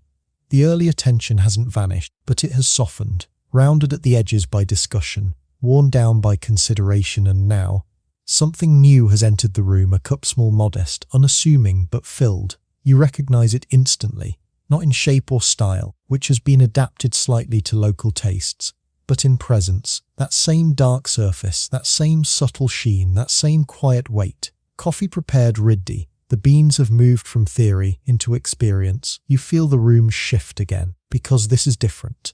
It's one thing to debate an idea, another to taste it. The men at the table regard the cup with measured attention. No one reaches for it immediately. It sits there, at the center, as the beans once did, an object now carrying expectation, and then movement. A figure steps forward, older, composed. His presence alters the room without effort. You recognize him, even if no one speaks his name aloud here. Pope Clement VIII. He doesn't rush. Of course he doesn't. Every movement is deliberate, measured in a way that reflects both habit and responsibility. The others shift slightly, not dramatically, but enough to acknowledge his position. His gaze settles on the cup. For a moment, nothing happens. He studies it, not suspiciously, not dismissively, just attentively, as if trying to understand something without yet engaging it. You can almost hear the unspoken questions. This is what has traveled so far. This is what has stirred so much discussion. He reaches out, the room stills, not completely, but noticeably. Conversations that might have continued in whispers fade into silence. His fingers wrap around the cup, carefully testing the warmth. You notice the detail, the way he adjusts his grip slightly, accommodating the lack of a handle. A small adaptation, but meaningful. This isn't a familiar object. Not yet. He lifts it slowly. There's a pause, a brief moment where the cup hovers just below his lips. And you realize, this is the turning point, not because of spectacle, but because of what it represents. Experience over speculation. He takes a sip, small, measured. The room waits. You watch his expression, not expecting something dramatic, but searching for the subtle cues you've learned to recognize. There it is, a shift, slight, but real. His brow relaxes just a fraction. His gaze steadies, focusing inward for a moment as the flavor registers, unfolds, settles. He doesn't react immediately. He lets it sit, lets the taste move through its layers, the bitterness, the depth, the unfamiliar texture. Another sip, this time perhaps just slightly more assured. You feel the tension in the room begin to ease, not because anyone knows the outcome yet, but because the process is unfolding. And then, he lowers the cup, a breath, and a faint, almost amused expression touches his face. Not laughter, not delight, but something close. You catch the words as they're spoken, not loudly, but clearly enough to carry. This drink of Satan, he begins, pausing just long enough for the phrase to land, is so delicious. Another pause, and then the conclusion. It would be a pity to let the infidels have exclusive use of it. The room shifts, not dramatically, but decisively, because that's it. That's the moment, the reframe. What was once suspect becomes acceptable. What was once foreign becomes adoptable. You exhale slowly, not realizing you'd been holding that breath, because you've just witnessed something subtle but powerful. Not a rejection of concern, not a dismissal of earlier debate, but a resolution, a decision to integrate rather than exclude. Historians often recount this story of Pope Clement VIII tasting coffee and effectively approving it for Christian Europe. Some versions describe it as a symbolic baptism of the drink, a way of removing its association with the Islamic world and making it acceptable within a new cultural context. But, as always, historians still argue whether this moment happened exactly as described or if it's a later embellishment.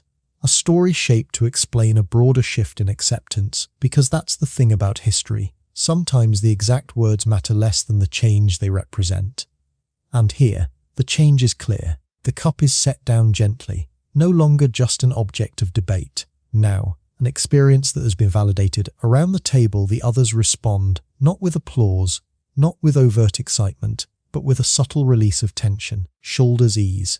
Postures shift. One man leans forward slightly, curiosity returning, but now without the same edge of concern.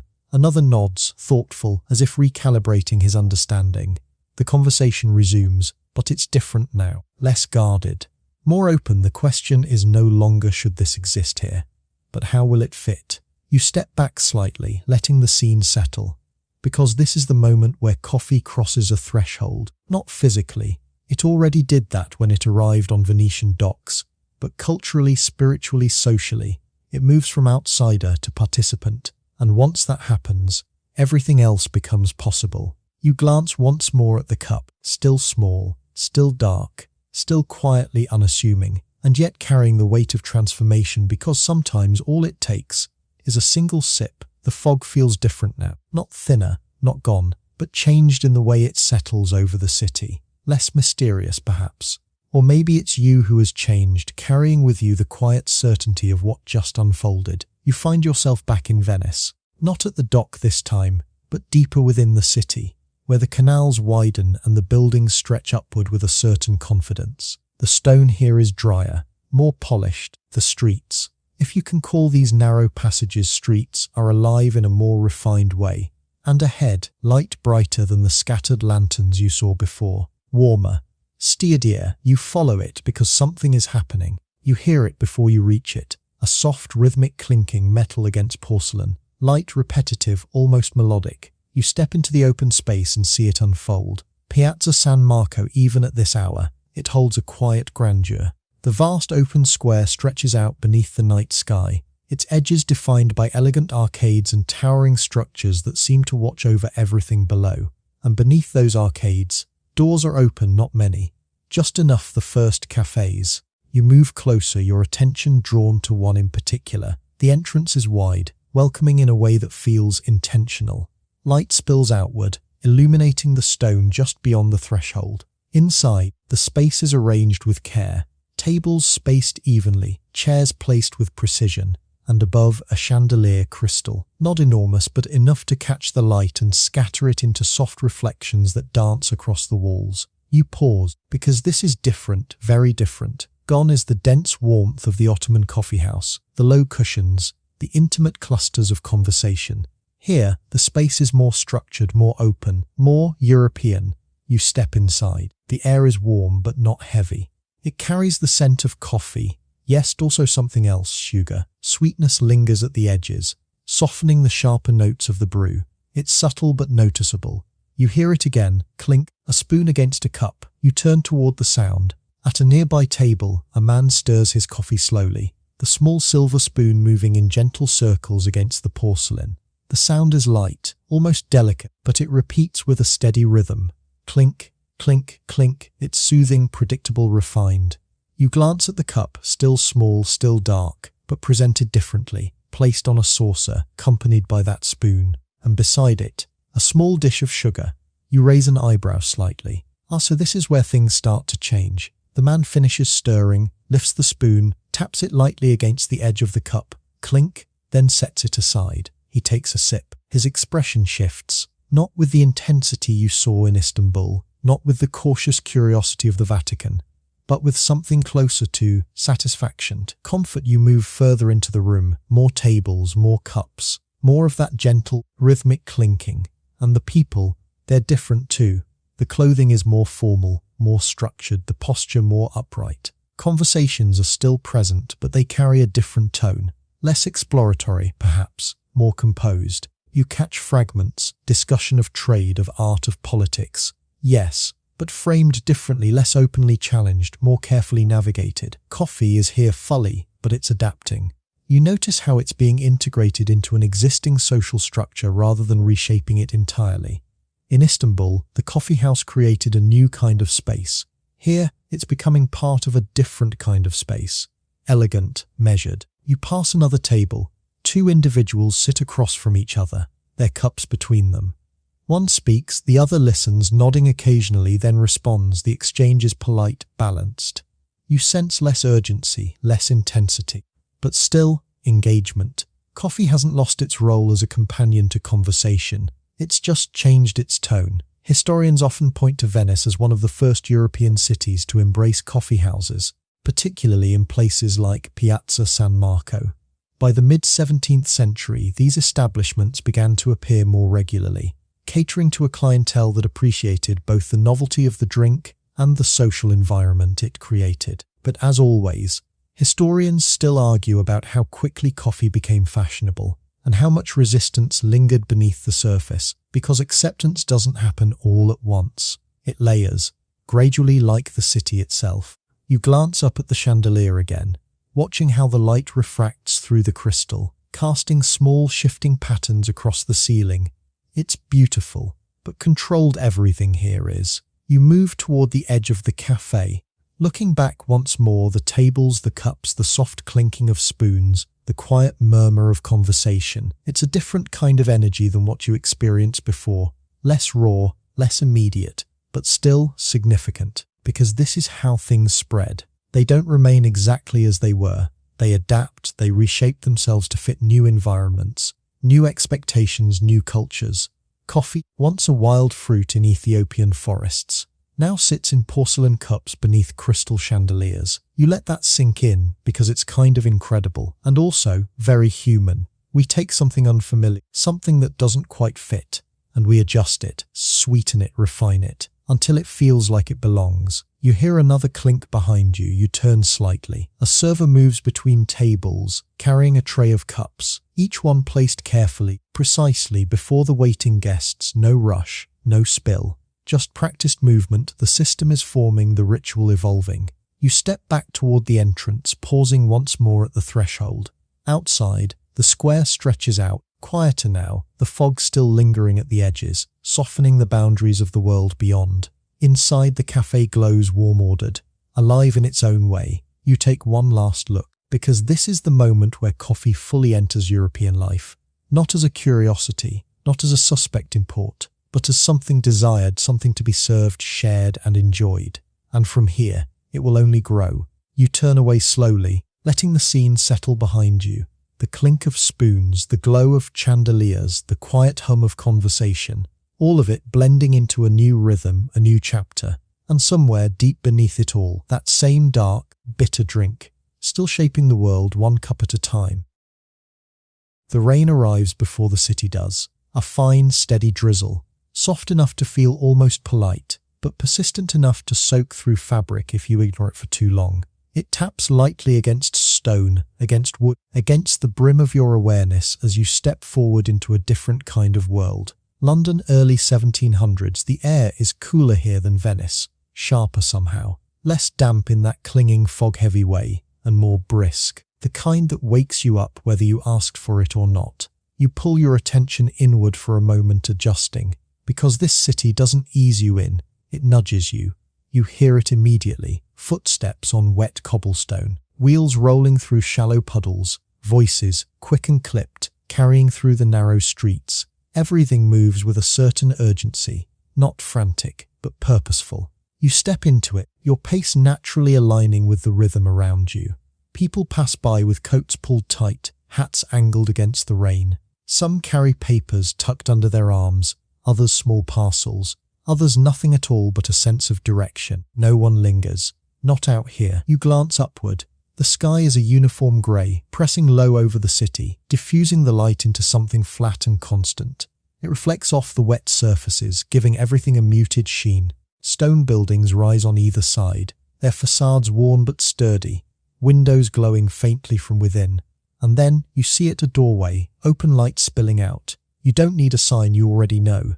You step inside. The shift is immediate warmth. Not heavy, not dense like Istanbul, but noticeable welcome. The air carries the scent of coffee, yes, but also ink, paper, damp wool, and something faintly metallic. It smells like work. You pause just inside the threshold, letting your eyes adjust. The space is crowded, not uncomfortably so, but full. Tables arranged closely, benches occupied, bodies leaning in toward one another in constant exchange. And the sound, it's louder than the Ottoman coffee house, not chaotic but energetic. Voices overlap, rise, fall, intersect. Laughter punctuates conversation. A chair scrapes lightly against the floor. Somewhere, a cup is set down with a soft but decisive tap. You move further in, and that's when you hear it. Penny for entry. You turn. A man stands near the door, hand extended. Not aggressively, not demanding, just expectant. You glance down. A coin rests in your palm. Convenient, you hand it over. He nods, steps aside. That's it. You're in. You can't help but smile slightly. Because for the cost of a single penny, you've just entered something much larger than a room. They call these places penny universities. Not officially, not in any formal sense, but the idea fits. For a small price you gain access to conversation, to information, to ideas that move faster than books and reach farther than lectures. You step deeper into the space, your attention drawn in multiple directions at once. At one table, a group leans over a spread of papers, pointing, discussing, occasionally disagreeing with a sharpness that feels productive. At another, two men debate something with quick, precise exchanges, their words coming faster than you've heard before in any of these spaces. This is different, the pace, it's quicker, sharper. You notice it immediately. Coffee hasn't just arrived here. It's accelerated. You find a place along the edge of a table, not fully joining, but close enough to listen. A man beside you lifts his cup, takes a sip, and immediately resumes speaking mid-thought, as if the pause was merely a punctuation mark rather than a break. And if the ships arrived 2 days earlier, the entire calculation changes. His companion interrupts, not rudely but efficiently.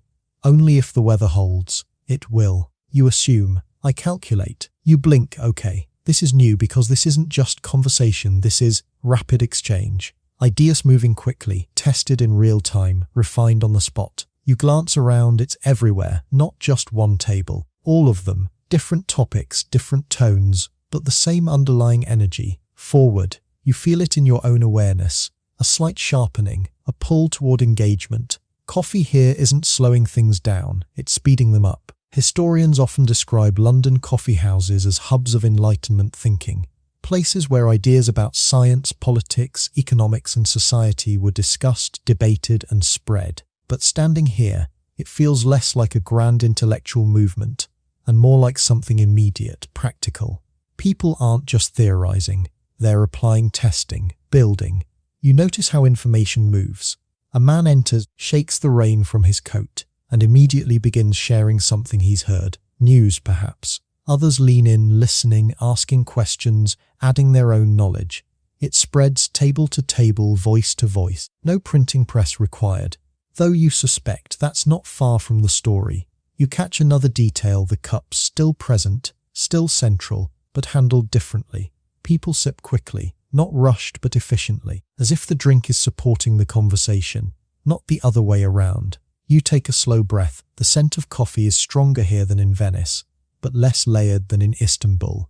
It's direct, functional, almost fuel. You glance toward the far side of the room. A man stands, addressing a small group, not formally, not like a lecture, but with enough presence that others pause to listen.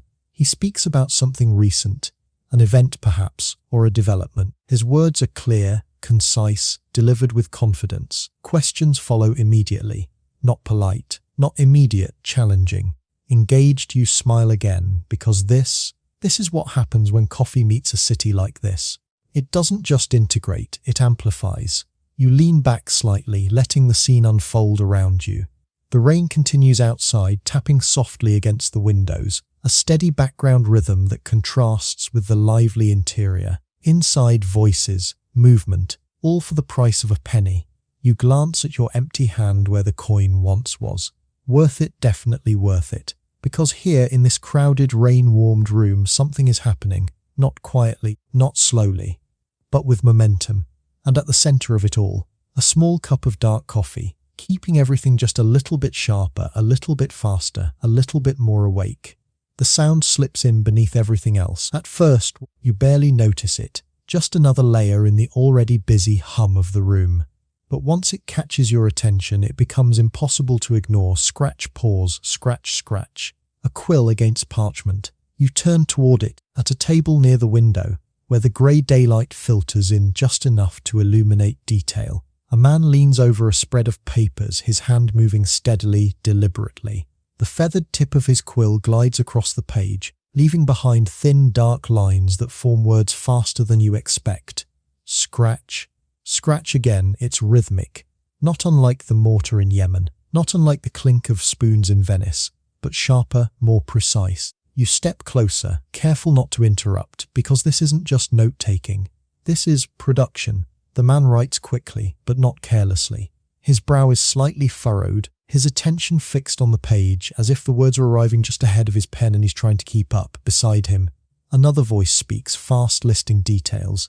Dates, places, names. The writer nods occasionally, adjusting, clarifying, capturing. You realize what you're looking at.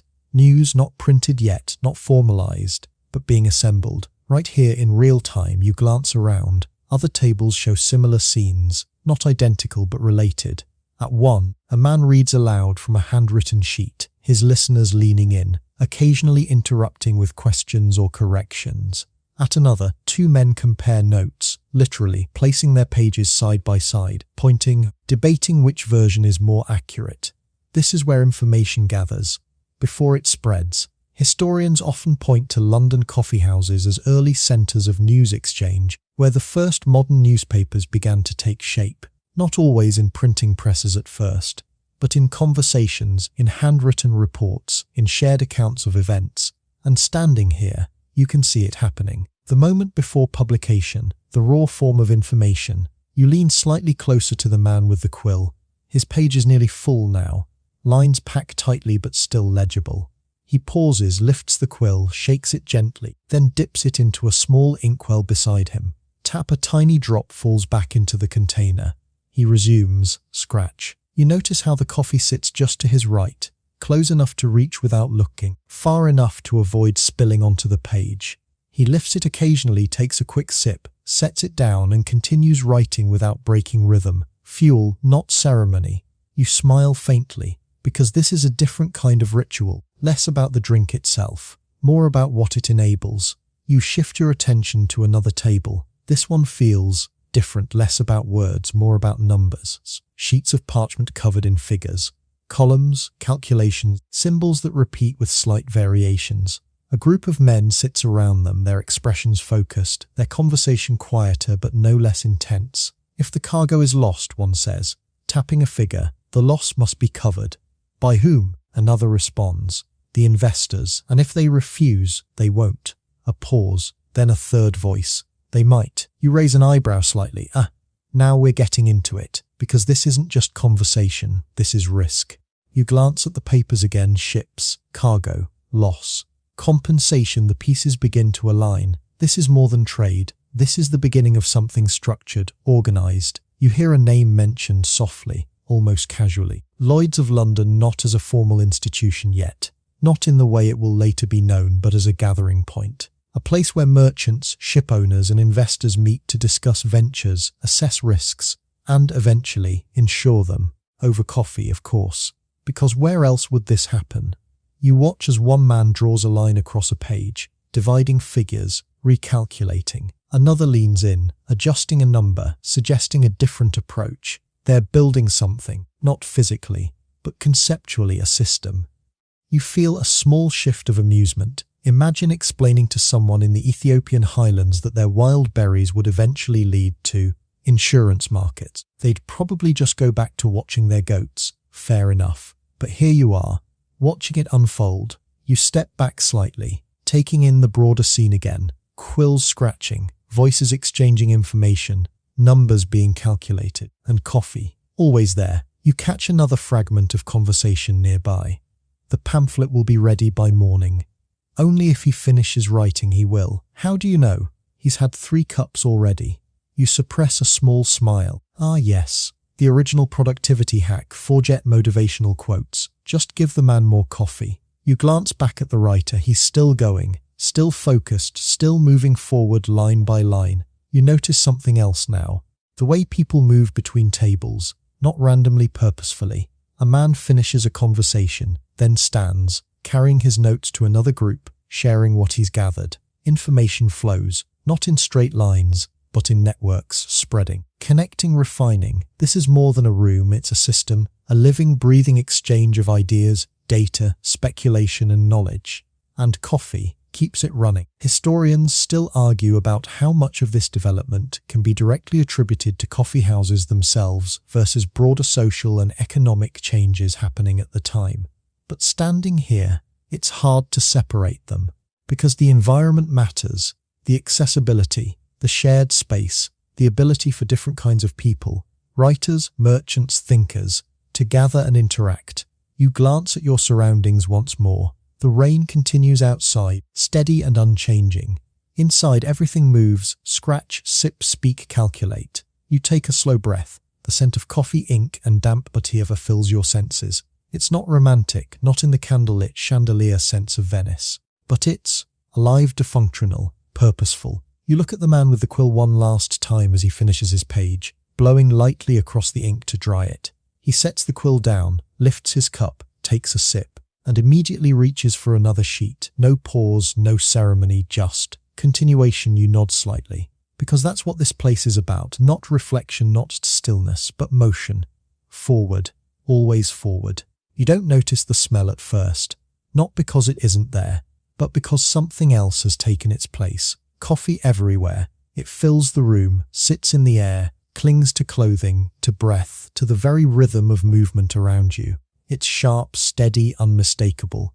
And only when you step back, when you let your senses widen just a little, do you realize what's missing. Something heavier, something slower, something familiar to this city, but absent here, Ale. You tilt your head slightly, because if you've ever imagined London in this era, you probably pictured it differently. Tankards of beer, long wooden tables, the soft blur of conversation dulled by drink. And that version exists, still does. But not here, not in this room. Here the atmosphere is different, clearer. You watch as a man at the table beside you gestures mid-sentence, his hand steady, his words precise. No slurring, no drifting, just direct, focused thought moving from one point to the next. He pauses, takes a sip of coffee, then continues exactly where he left off. No reset, no lag. You glance around, same pattern everywhere. People are awake, not just physically, but mentally, alert. Responsive, you feel it yourself, the subtle edge of awareness, the way your thoughts seem to connect a little faster, your attention holding steady without effort. This is new, not coffee itself. You've seen that, but this scale, this consistency, a whole room operating at this level of clarity. Historians often point to this period as a turning point in European social habits. In many places, especially in cities like London, people had long relied on beer or ale as a daily drink even in the morning, partly because water quality was unreliable. Yes, morning beer, let that settle for a second. Imagine waking up, grabbing a mug of ale and thinking, perfect start to a productive day. Honestly, explains a lot. You almost chuckle, but then you look around again at the quick exchanges, the steady writing, the calculations happening in real time. And you see the contrast. Coffee doesn't dull. It sharpens, it doesn't slow the pace. It accelerates it. You move toward another table, drawn by a particularly animated discussion. The figures don't align. One man insists, tapping the parchment. They do if you account for the delay. Another counters immediately. What delay?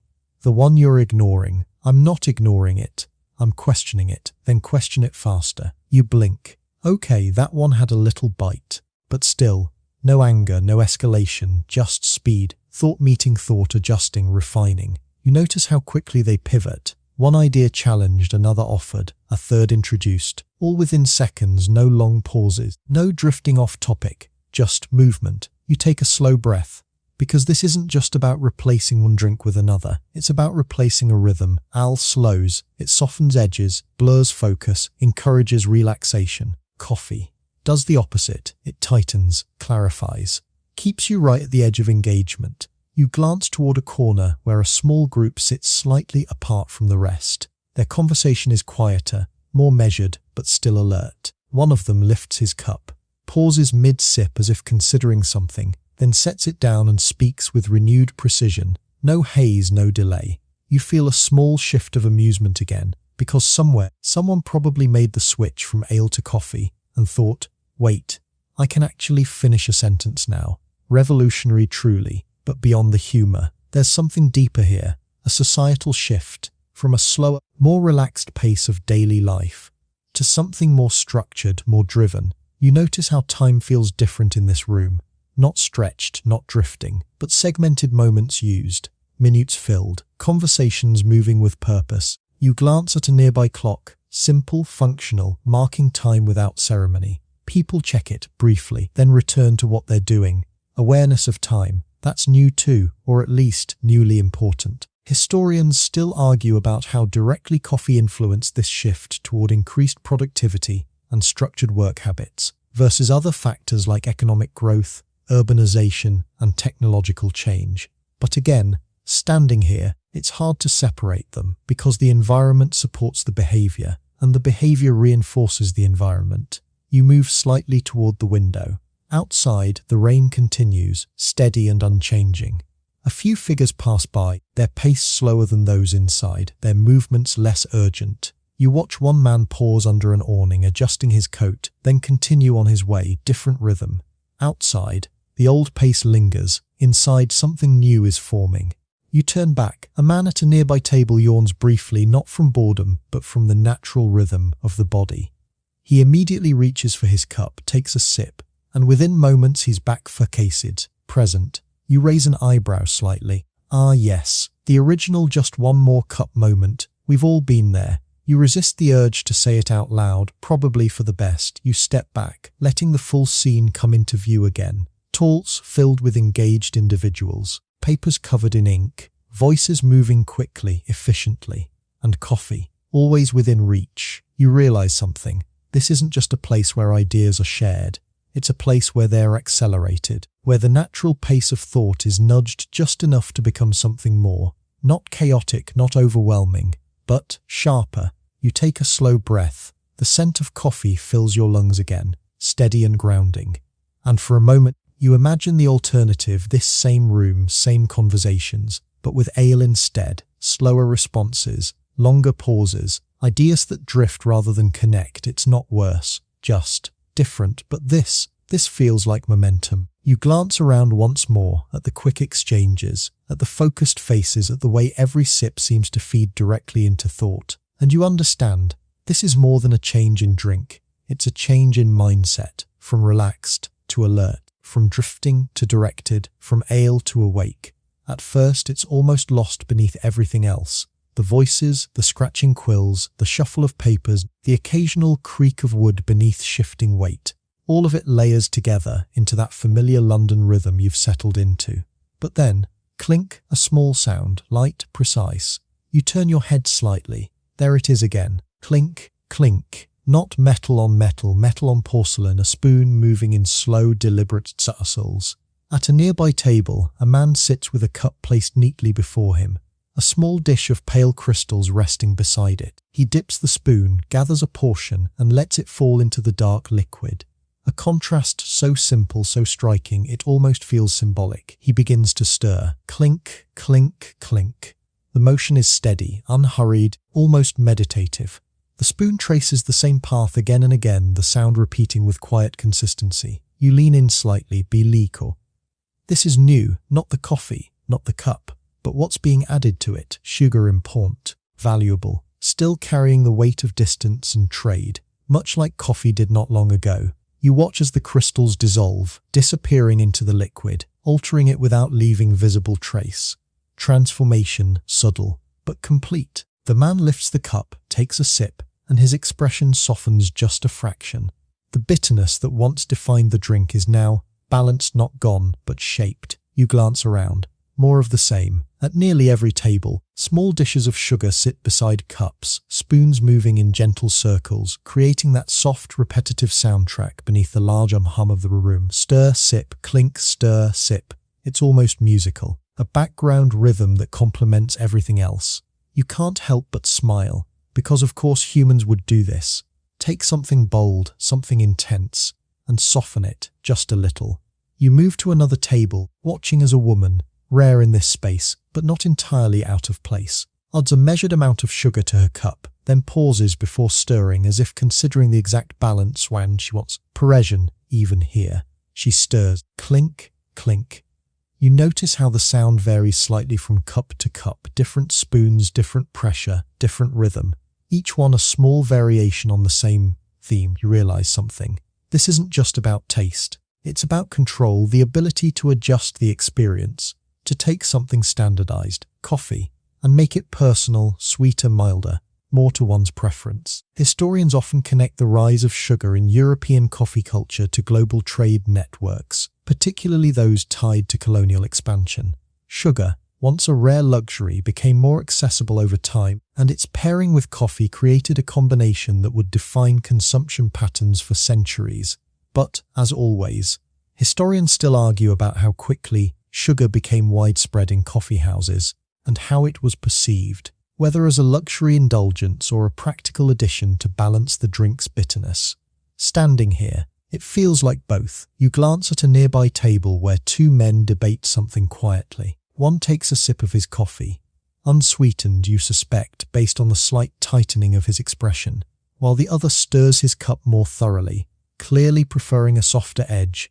Different approaches, same drink. You lean back slightly, letting the soundscape settle in. Clink, scratch, murmur, sip. It's layered, complex, but harmonious. You notice how the act of stirring creates a brief pause in conversation, a moment where the speaker gathers their thoughts, the listener prepares a response. Then, the spoon is set down, the cup lifted, and the exchange continues. It's almost like punctuation, a comma in the flow of ideas.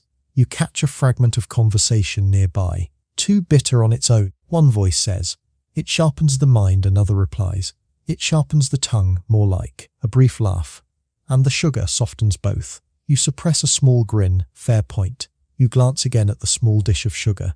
So simple, so unassuming, and yet it changes everything. Not just the taste, but the experience, the accessibility. Because let's be honest, not everyone is going to fall in love with pure, unfiltered bitterness. Some people need a little help. No judgment. You move toward the edge of the room again, watching how the ritual plays out across different tables. Some stir quickly, efficiently, barely acknowledging the act. Others take their time, the motion slower, more deliberate, almost soothing. Clink. You feel it yourself, that slight calming effect, even amid the busy environment. Because repetition has a way of grounding you, of giving structure to the moment. You take a slow breath. The scent of coffee is still dominant, but now there's a hint of sweetness woven into it. Subtle but present, you realize something. This is where coffee becomes not just a tool, but a comfort, not losing its edge, not losing its purpose, but gaining another layer, approachability. You glance around once more at the cups, the spoons, the small dishes of sugar, at the way each person engages with the drink in their own way, and you understand. This is how something truly integrates into daily life, not by staying rigid, but by adapting, by allowing variation, by giving people a way to make it their own. You hear one last soft clink behind you. You turn slightly. A spoon rests against the side of a cup, the liquid inside now perfectly still, balanced, reedy. You nod almost to yourself, because this quiet, repetitive act of stirring, it may not seem as dramatic as ships arriving or debates unfolding, but it matters because it's in these small details that habits form, and habits shape the world. The night doesn't fall all at once. It settles slowly, like a curtain being drawn in stages, dimming the grey light of the London sky into something deeper, something richer. The rain eases, not gone, just quieter now, replaced by a soft sheen on the streets that catches what little light remains. And then, one by one, they flicker to life, small at first. Isolated points of glow along the streets, outside doorways, beneath overhangs.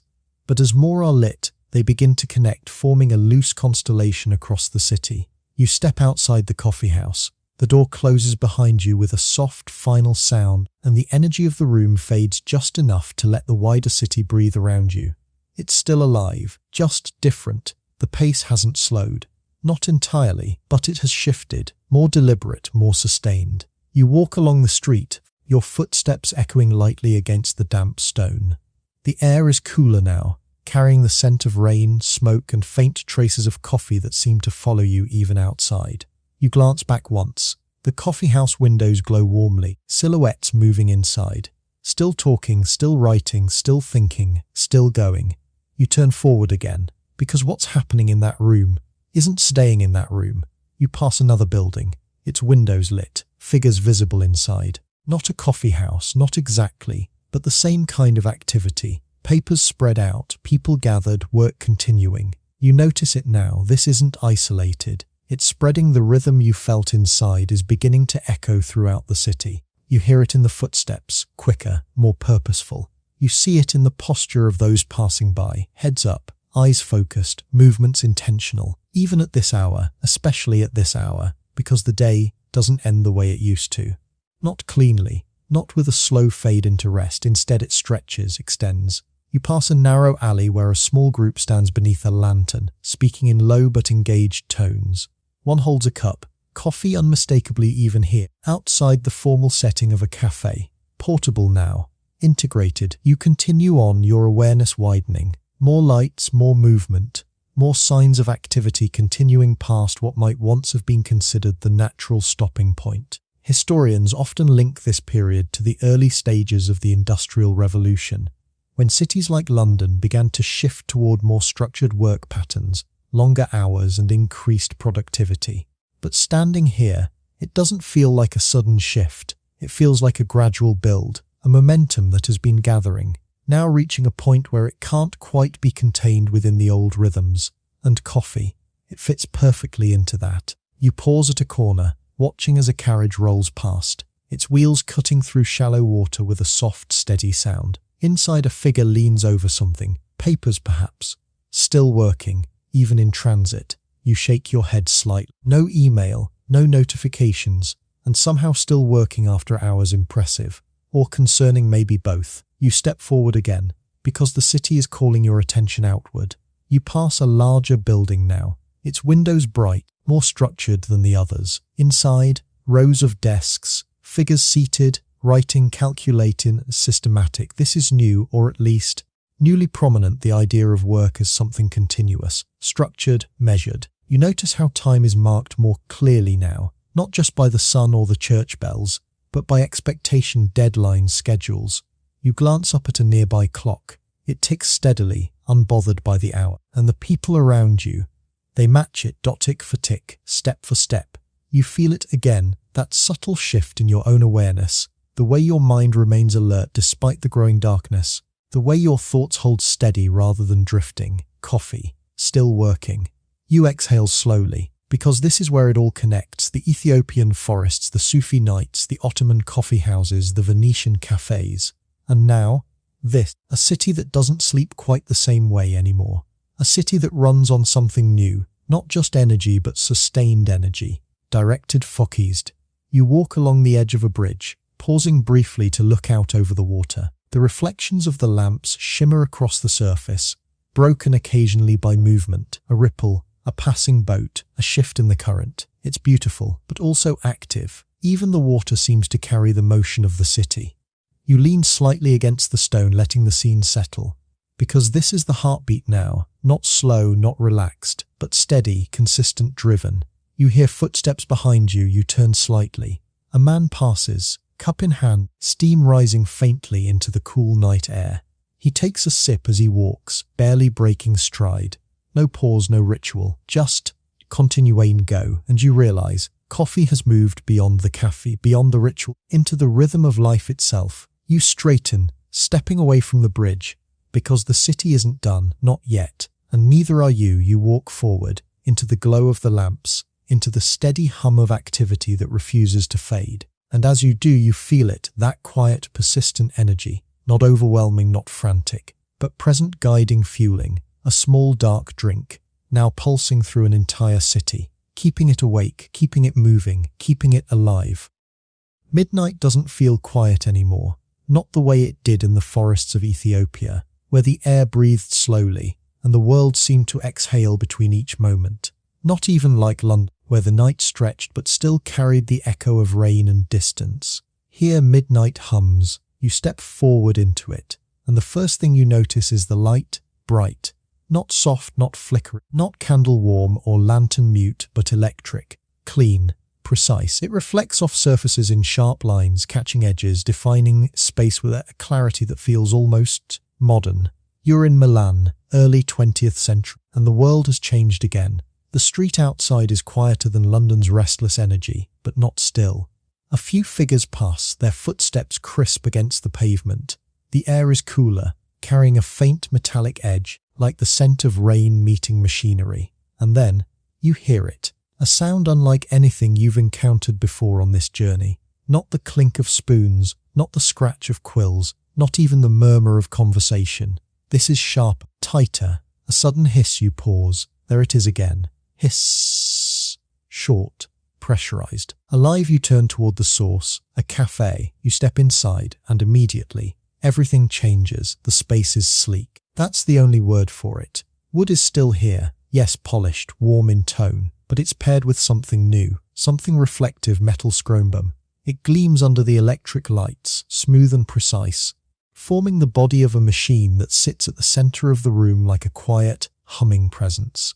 You take a slow step forward, because this is not just a place to drink coffee. This is where coffee is made differently. The air is sharper here too, not just roasted but intensified. There's a distinct edge to the aroma, something more concentrated, almost urgent. It cuts through the space rather than settling into it. You inhale and you feel it, that same thread you've followed from the beginning, but dightened, focused. You glance around, the people here stand more than they sit. That's new.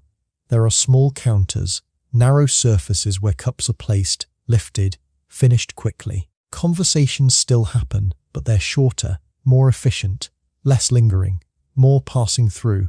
You notice how quickly everything moves. A man steps in, nods to the person behind the counter, and within moments, a small cup is placed before him. He lifts it, drinks, sets it down, and leaves. No extended discussion, no drawn-out ritual in sip out. You raise an eyebrow slightly. Well, that escalated. From slow forest chewing to speed-running caffeine. You can't help the small flicker of amusement, but it makes sense. This is a different world now. Faster, more mechanical, more precise. You step closer to the machine, because that's where the sound is coming from. That hiss, up close, it's even more distinct. You see the structure now. Pipes, valves, polished surfaces, all connected in a system that feels both intricate and controlled. Steam escapes in short bursts, visible in the cool air, rising in thin, twisting ribbons before fading. Hiss, there it is again. You watch as the person behind the counter, focus efficient, adjust something on the machine, their hand moving with practiced ease, a lever, a handle, a subtle shift, and the machine responds immediately. Alive, you feel a small shift of awe, because this is something new in the story. Not just a change in how coffee is consumed, but how it's produced. Up until now, it's been about fire, water, time, boiling, steeping, waiting. But this is pressure control speed. You glance at the cups lined up nearby, small, even smaller than before. Porcelain, yes, but thicker, sturdier somehow, as if designed to hold something more intense. You notice the pace again. Everything here happens quickly, but not chaotically. There's rhythm, a system, a flow. One cup after another, each prepared with the same movements, the same timing. You lean slightly against the counter, observing, because this is where the next transformation happens. Coffee is no longer just a drink. It's becoming a product of engineering. Historians often point to this period as the birth of espresso. Coffee made by forcing hot water through finely ground beans under pressure, resulting in a smaller, more concentrated beverage. But like many innovations, it didn't appear fully formed. It evolved built on earlier attempts, refined through experimentation, shaped by inventors and users alike. And yes, historians still argue about who deserves the most credit, how quickly the technology spread, and how it was received by the public. But standing here, You don't need the full timeline. You can see it, hear it, feel it. You watch as another customer approaches, places an order with a brief exchange of words, and steps aside. The person behind the counter nods, turns to the machine. Hiss, steam, pressure, transformation. You take a slow breath. The air carries that sharp, concentrated aroma again, and you realize this is the culmination of everything you've followed, from wild fruit to sacred drink to intellectual fuel to industrial rhythm, and now to something distilled, refined, compressed into a single powerful moment. You glance once more at the machine, its chrome surface reflecting the light, the movement, the people passing through. It doesn't feel ancient, it feels new, alive in a different way. You straighten slightly, because this part of the journey is just getting started, and that hiss, that sharp rhythmic sound, it's not just noise, it's a signal. That coffee has entered the age of machines. The hiss sharpened, not louder, but clearer now that you're closer, tuned into its rhythm the way you once tuned into the mortar in Yemen or the spoons in Venice. Hiss, pause, hiss. It's not random, it's controlled, measured. You step right up to the counter, close enough to see the details you couldn't catch before. The polished metal reflects your outline in warped fragments, bending light and motion into something almost abstract. But the machine itself, that's precise. You watch the hands of the man operating it. Quick, practiced, confident without hesitation. Every movement has purpose. Nothing wasted. He reaches for a small metal handle, locks it into place with a firm click. There's that sound again, different from the hiss. He pulls a lever, and the machine responds instantly. Hiss time, it's longer, more sustained. You feel it in your chest. Not forcefully, but enough to register. A release of pressure, a controlled surge of energy moving through pipes you can't fully see. You lean slightly, trying to follow the path. Water hot, very hot, forced, not poured, not steeped, plilled, through something dense. You notice it now. The small, packed layer of finely ground coffee held tightly within the metal port. Compressed, uniform, waiting, and then it happens. The water meets the grounds, not with a gentle glug like Yemen, not with a slow boil like Istanbul, but with force. Pressure meets resistance, and something entirely new emerges. A thin, dark stream begins to flow from the spout, fast, smooth, continuous. You watch it land in the small porcelain cup below, filling it gradually, steadily. This isn't coffee as you've known it before. This is extraction. You glance at the man again. His focus hasn't shifted. His eyes track the flow, his hand resting lightly on the lever, adjusting ever so slightly. Micro movements that change the outcome in ways you can't yet fully grasp. You feel a flicker of curiosity, because this isn't just brewing, this is calibration. You hear a voice beside you, low, observant. Too fast and it's weak. You turn slightly. Another man stands nearby, watching the process with equal attention. Too slow, he continues, and it's bitter. Balance again. But now achieved through pressure and timing rather than ingredients. You nod faintly, even if he isn't speaking to you, because you understand you've seen this before in different forms, different cultures. The constant pursuit of the right extraction, the right balance, the right moment. Only now, it's mechanized. You glance back at the machine because behind this process, behind this transformation, is an idea. A person. Luigi Bezzera. His name isn't spoken loudly here, not announced with fanfare, but it exists in the design itself. In the concept of forcing water through coffee to speed up preparation while intensifying the result. Historians often credit Bezzera with refining the espresso machine in the early 1900s, building on earlier prototypes to create a system that could produce coffee quickly and consistently, perfect for a world that was no longer interested in waiting. But, as always, historians still argue about the exact sequence of innovations. Who contributed what? How much was original? How much was adaptation? Because invention is rarely a single moment, it's a series of steps, and you're standing in one of them. The stream of coffee slows, then stops. The man releases the lever, silence, brief but noticeable. He removes the cup, sets it aside. The entire process took, what? Seconds? You blink. That's it. After centuries of slow roasting, boiling, steeping, stirring, we've arrived at instant intensity. You can't help the faint internal chuckle. Humanity really said, what if we took coffee and made it faster? Of course we did. But there's something else. You look at the cup, small dark decers. You can feel it without even touching it. The concentration, the weight of what's inside. This isn't meant to be sipped slowly over hours. This is a moment, a precise, contained experience. You watch as the man wipes the portafilter clean, taps out the spent grounds with a practiced motion, then immediately prepares for the next. No pause, no reset, just flow. Kesema steps forward. Order, click, hiss, pour. Next the rhythm builds, not chaotic, not rushed, but efficient, industrial now. The connection to London, to that growing sense of time being structured, measured, optimized. Only here it's taken another step.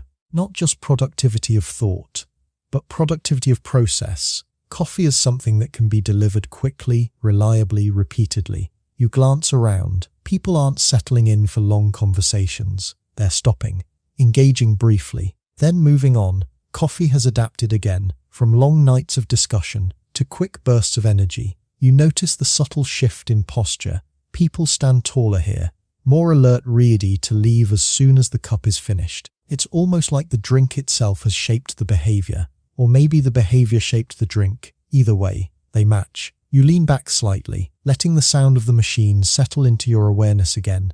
Hiss, click, pour. A cycle. Repeatable, predictable, perfected. You take a slow breath. The air is still sharp with that concentrated aroma, but now you understand it better. This isn't just roasted coffee. This is coffee under pressure, transformed in seconds. You glance once more at the machine, its chrome surface gleaming under the electric lights, its pipes quietly carrying heat and force in a controlled dance, and you realize this is the turning point where coffee becomes technology. Not just tradition, not just ritual, but engineered. And that hiss, that sharp, precise release of steam. It's the sound of a new era beginning. The stream slows, then stops. For a moment, everything holds still. Not silent, the cafe never quite allows that, but suspended, as if the machine itself has taken a breath after that precise, pressurized effort. And in that small pause, you see it. At first, it's just a surface, dark, glossy, but then the light catches it, and something shifts. A thin layer forms on top of the espresso, subtle at first, like a veil just beginning to appear. It ripples slightly, moving with the last drops that fall into the cup, and then it settles. You lean closer because this is new, even after everything you've seen, everything you've followed. This feels different. The surface isn't flat, it's alive with pattern. Golden brown tones swirl across it, interlacing with darker shades beneath. It looks almost like polished wood grain, or you tilt your head slightly, like stripes. Soft, marbled organic stripes that seem to shift depending on how the light hits them. You've heard it called something before, and now, seeing it like this, it makes sense. Tiger skin. Not literal, of course, but the resemblance is there in the pattern, in the layered colors that blend and separate at the same time. This is the crema. You watch as it thickens slightly, forming a delicate top the liquid below. It's not foam in the way you might expect. No large bubbles, no airy textures. Instead, it's dense, fine, velvety. It holds its shape just enough to suggest structure, but not so much that it feels rigid. You resist the urge to reach out, because this is one of those moments where observation feels more important than interaction. The barista, still moving with that quiet efficiency, slides the cup slightly forward on the counter. The crema remains intact, unbroken, a perfect surface of golden brown. You notice how it reflects the light differently than the coffee beneath it, softer, warmer, almost inviting. You glance at another cup being prepared beside it. Same process, same pressure, same extraction. And again, that surface forms, not identical, but similar, each one slightly unique, like fingerprints. You feel a small flicker of appreciation, because even in this mechanical, precise process, there's still variation, still individuality. Historians and coffee experts often describe crema as a defining feature of espresso, the result of oils, gases, and fine particles emulsifying under pressure to create that signature layer on top. But, as always, historians still argue about how important crema was in the early days of espresso, and whether it was always valued the way it is now, because sometimes what we consider essential becomes that way over time, through repetition, through preference, through the quiet agreement of countless individuals deciding, yes, this is how it should be. You lean in just a fraction more because the visual detail is calming. The way the colors shift, the way the surface holds, the way it seems to hover between liquid and something else. You hear a voice nearby, soft, appreciative. Look at that. You don't turn. You don't need to. You know exactly what they're looking at, the crema. It's the first thing people notice, even before the taste, even before the aroma fully registers. It's visual, immediate, a signal that something has been done correctly, or at least, expectedly. You watch as the man who ordered the first cup steps forward. He doesn't rush, but he doesn't linger either. He reaches for the cup, lifts it carefully. You notice how he tilts it slightly, just enough to observe the surface before bringing it to his lips. It's a small moment of appreciation. Then, a sip, the crema shifts, just slightly, breaking where his lips meet it, folding into the liquid beneath. You watch his expression, subtle, but telling, a brief pause, then a nod satisfied. He sets the cup down for a moment, then lifts it again for another sip, this time without hesitation. You feel that same quiet recognition, because this is the moment where everything comes together, the pressure, the grind, the timing, all culminating in this single visual and sensory experience. You glance at another cup, untouched, the crema still perfect, unbroken. You realize something, this layer, this thin golden surface, it's temporary, it won't last. Given enough time, it will settle, dissipate, blend back into the liquid. It exists only for a moment, a brief window where everything aligns. You find that strangely fitting, because coffee has always been like that. Ephemeral, a moment, a sip, a sensation that arrives, peaks and fades, only to be sought again. You straighten slightly, because you can feel the shift. The story narrowing, focusing everything that came before. The forests, the monasteries, the coffee houses, the debates, the sugar, the rhythm of cities waking up. All of it, now distilled into this, a small cup, a thin layer of crema. A moment of perfect balance. You take a slow breath. The aroma is richer here, deeper, more concentrated. That visual memory, those swirling, tiger-like patterns. You glance once more at the machine, at the barista, at the steady rhythm of preparation continuing without pause. And you understand, this isn't just coffee anymore. It's precision, it's craft. It's the art of capturing something fleeting and making it repeatable.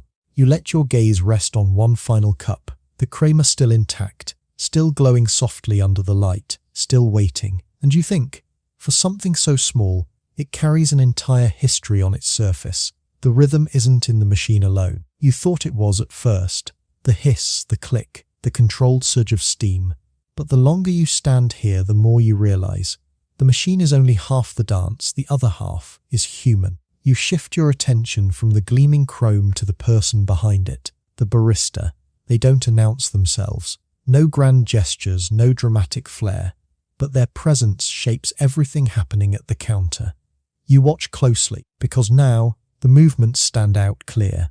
Intentional, refined through repetition. The barista reaches for the portafilter. A solid piece of metal, weighty, familiar in their hand. There's no hesitation, no adjustment needed. It's already aligned with their grip, already part of their rhythm. They knock it lightly against the edge of a small container. Tap. A compact puck of used coffee falls away, landing with a dull, soft sound. Gun spent. You think briefly of all the steps that led to that moment. The growth, the harvest, the roasting, the grinding. Now reduced to a single compressed disc that has given everything it had. No ceremony, just continuation. The barista wipes the portafilter clean with a quick, practiced motion. No wasted time, no second glance then. They reach for the grounds, fresh, fine, measured. You notice how they don't look at the scoop as they fill it. The amount is instinctive now, built into muscle memory. They level it, press it firm. Even the tamper meets the coffee with quiet authority, compressing it into place. You hear the faintest sound, a soft, compacting pressure, not loud, but decisive. This matters. Too loose, and the water will rush through. Too tight, and it will struggle. Balance again. Always balance. The barista lifts the portafilter, aligns it with the machine and twists. Click, there it is. That satisfying mechanical confirmation. You feel it in your own awareness. That small sense of completion when something fits exactly as it should. You suppress a faint smile because yes, that sound is universally satisfying. Even across centuries, They reach for the lever, pause, just a fraction of a second, not hesitation meaning. Then pull, shiss, the machine responds, but now you're not watching it. You're watching them, their posture, their focus, their attention to the flow. They don't stare intensely. They don't overcorrect. They simply observe, ready, present. You notice how their hand hovers just near the controls, not touching, but close enough to adjust instantly if needed. A dancer's awareness, a performer's readiness. You realize this is choreography not in the theatrical sense, but in the precision of movement, the consistency of steps, the flow from one action to the next. Grind, fill, press, lock, watch, relâche, repeat. Each step linked, each motion building on the last. You glance around, other baristas move in similar patterns, each with their own slight variations. Different pace, different emphasis, but the same underlying structure, a shared language of motion. You feel a flicker of amusement, because somewhere, someone probably said, "Let's make coffee faster."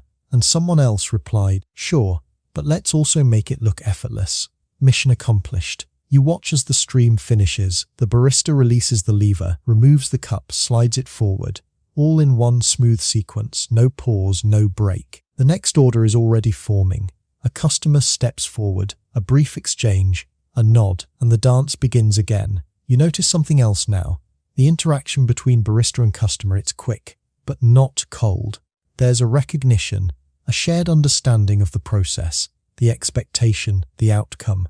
No need for long explanations, no need for drawn-out conversation. The drink speaks for itself. You lean slightly against the counter, letting the rhythm settle into you, because this is the culmination of everything you've seen.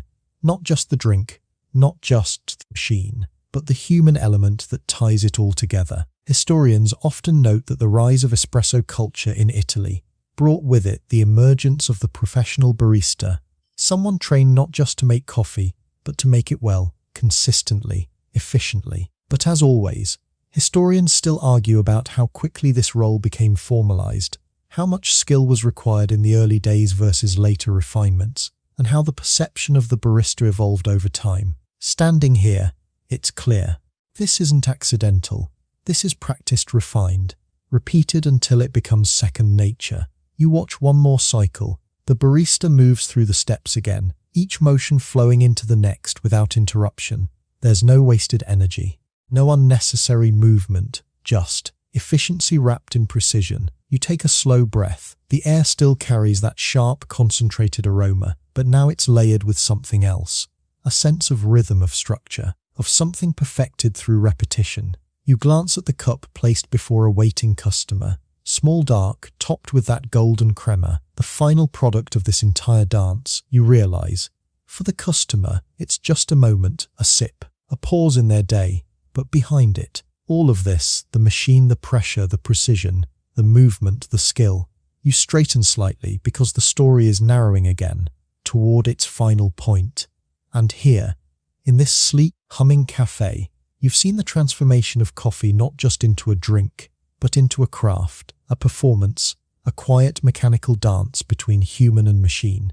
And it's almost over. The cup waits. It doesn't demand attention. It doesn't call out, doesn't steam dramatically or shimmer with movement the way it did moments ago. It simply sits there, small, complete. You step closer, because after everything, the forests, the monasteries, the markets, the debates, the rain-soaked rooms and glowing cafes, it comes down to this, one cup. You lift it. It's warmer than you expect. Not hot enough to startle, but enough to remind you that what you're holding is alive in its own quiet way. You pause, not out of hesitation, but because something in you recognizes the moment. This is the end of the journey and also the simplest part of it. You bring the cup closer. The aroma reaches you first, rich, concentrated, layered in a way that feels almost familiar now, after everything you've experienced, but still sharper, more focused than anything that came before. No distractions, no dilution, just coffee. You tilt the cup slightly. The crema has settled just enough to show the depth beneath it. The dark liquid holding still, waiting. You take a breath, and then you sip. It's immediate. There's no slow unfolding like before. No gradual introduction. The flavor arrives all at once. A burst of bitterness that isn't harsh, but assertive, followed almost instantly by something deeper. something rounded, something that lingers just long enough to soften the edge. It's complete. You don't need to analyze it. You feel it. A warmth spreads, not just physically but mentally. The same quiet clarity you've traced from to place now condensed into a single, concentrated experience. You lower the cup slightly, and for a moment, everything else fades. Not the cafe, not the soft hum of movement behind you, but the sense of progression, the sense of going somewhere. Because you've arrived, you take another sip, smaller this time, more aware. You notice the texture, the way it feels slightly thicker than what you've known before, the way it coats just enough to leave a trace behind. You swallow, and the aftertaste lingers, longer than expected. You nod, almost unconsciously, because this makes sense, all of it, from the wild cherries crushed in the highlands, to the careful brewing in monastery nights, to the intellectual fire of coffee houses, to the structured rhythm of cities waking up, and now to this, a single refined moment. Historians often speak of espresso as the culmination of coffee's evolution, a drink that captures the essence of the bean in its most concentrated form, shaped by technology, culture, and time. But as always, historians still argue whether this represents a final form or simply another stage in an ongoing journey, because coffee has never really stopped evolving, and maybe it never will. You take the final sip. The cup empties quickly. Of course it does, that's part of it. No lingering, no drawn-out ending, just a beginning and an end, contained within a few small moments. You lower the cup, set it gently back on the counter, a soft final sound. You exhale slowly, and as you do, the journey begins to settle in your mind. You see it again, the Ethiopian Highlands, the mist, the quiet, the first discovery of something unexpected. The Sufi monasteries, rhythmic prayers carried through the night, sustained by a dark unfamiliar drink, the Ottoman coffee houses, voices rising in thought and debate, ideas sparked by shared cups, the Venetian cafes, refinement, adaptation, the soft clink of spoons and the glow of chandeliers, the London rooms, ink and conversation, a city learning to think faster, to move with purpose. And finally, this, a Milanese cafe, steam precision. You smile faintly, because it's almost absurd when you think about it. 1,000 years of movement, culture, invention, leading to something you can hold in one hand and finish in 2 sips. You glance around. The cafe continues as if nothing monumental has just happened. The barista moves, the machine hisses. Another cup is prepared. Another customer steps forward. The rhythm continues. Of course it does, because for everyone else here, this isn't the end of a journey, it's just coffee. And maybe that's the most interesting part. Something that once felt wild, sacred, controversial, transformative, now sits quietly in everyday life. You step back slightly from the counter. The warmth of the cup fades from your hand, but the trace of it remains, subtle, lingering, like the aftertaste of the espresso itself. You take one last look at the machine, at the movement, at the small cups lined up, ready to carry that same concentrated experience to whoever reaches for them next. And you realize the journey never really ended. It just became normal. You turn away slowly. The hum of the cafe softens as you move toward the door, the night beyond waiting with its cool air and quiet streets. And as you step out, you carry it with you. That final sip, that 1,000-year story, condensed, refined, still alive in the simplest of moments, a cup, a breath, a quiet, steady awareness that something so small can travel so far. You let the night settle around you now, the sharp edges of sound and light softening as your pace slows. The hum of the machine fades behind you, replaced by the gentle rhythm of your own steps, steady and unhurried. The air is cooler here, calmer. You notice it more now, the way it brushes softly against your skin, the way it carries faint echoes of everything you've just experienced. Not loud, not insistent, just present. You don't need to follow anything anymore. No more footsteps to match, no more rooms to enter, just this quiet space. You breathe in slowly, and out. The story lingers, not as a series of events, but as a feeling. A warmth, a thread that stretches from distant fosses to quiet city streets, now resting gently in your awareness. There's nothing left to do, nowhere else to go. You can let it fade, let the details blur at the edges, like the last wisps of steam disappearing into the air. Your shoulders ease, your thoughts slow, and the world which once moved with such energy, such urgency, Begins to soften settle. Drift, you take one last quiet breath and let it all go. End of script. Sweet dreams.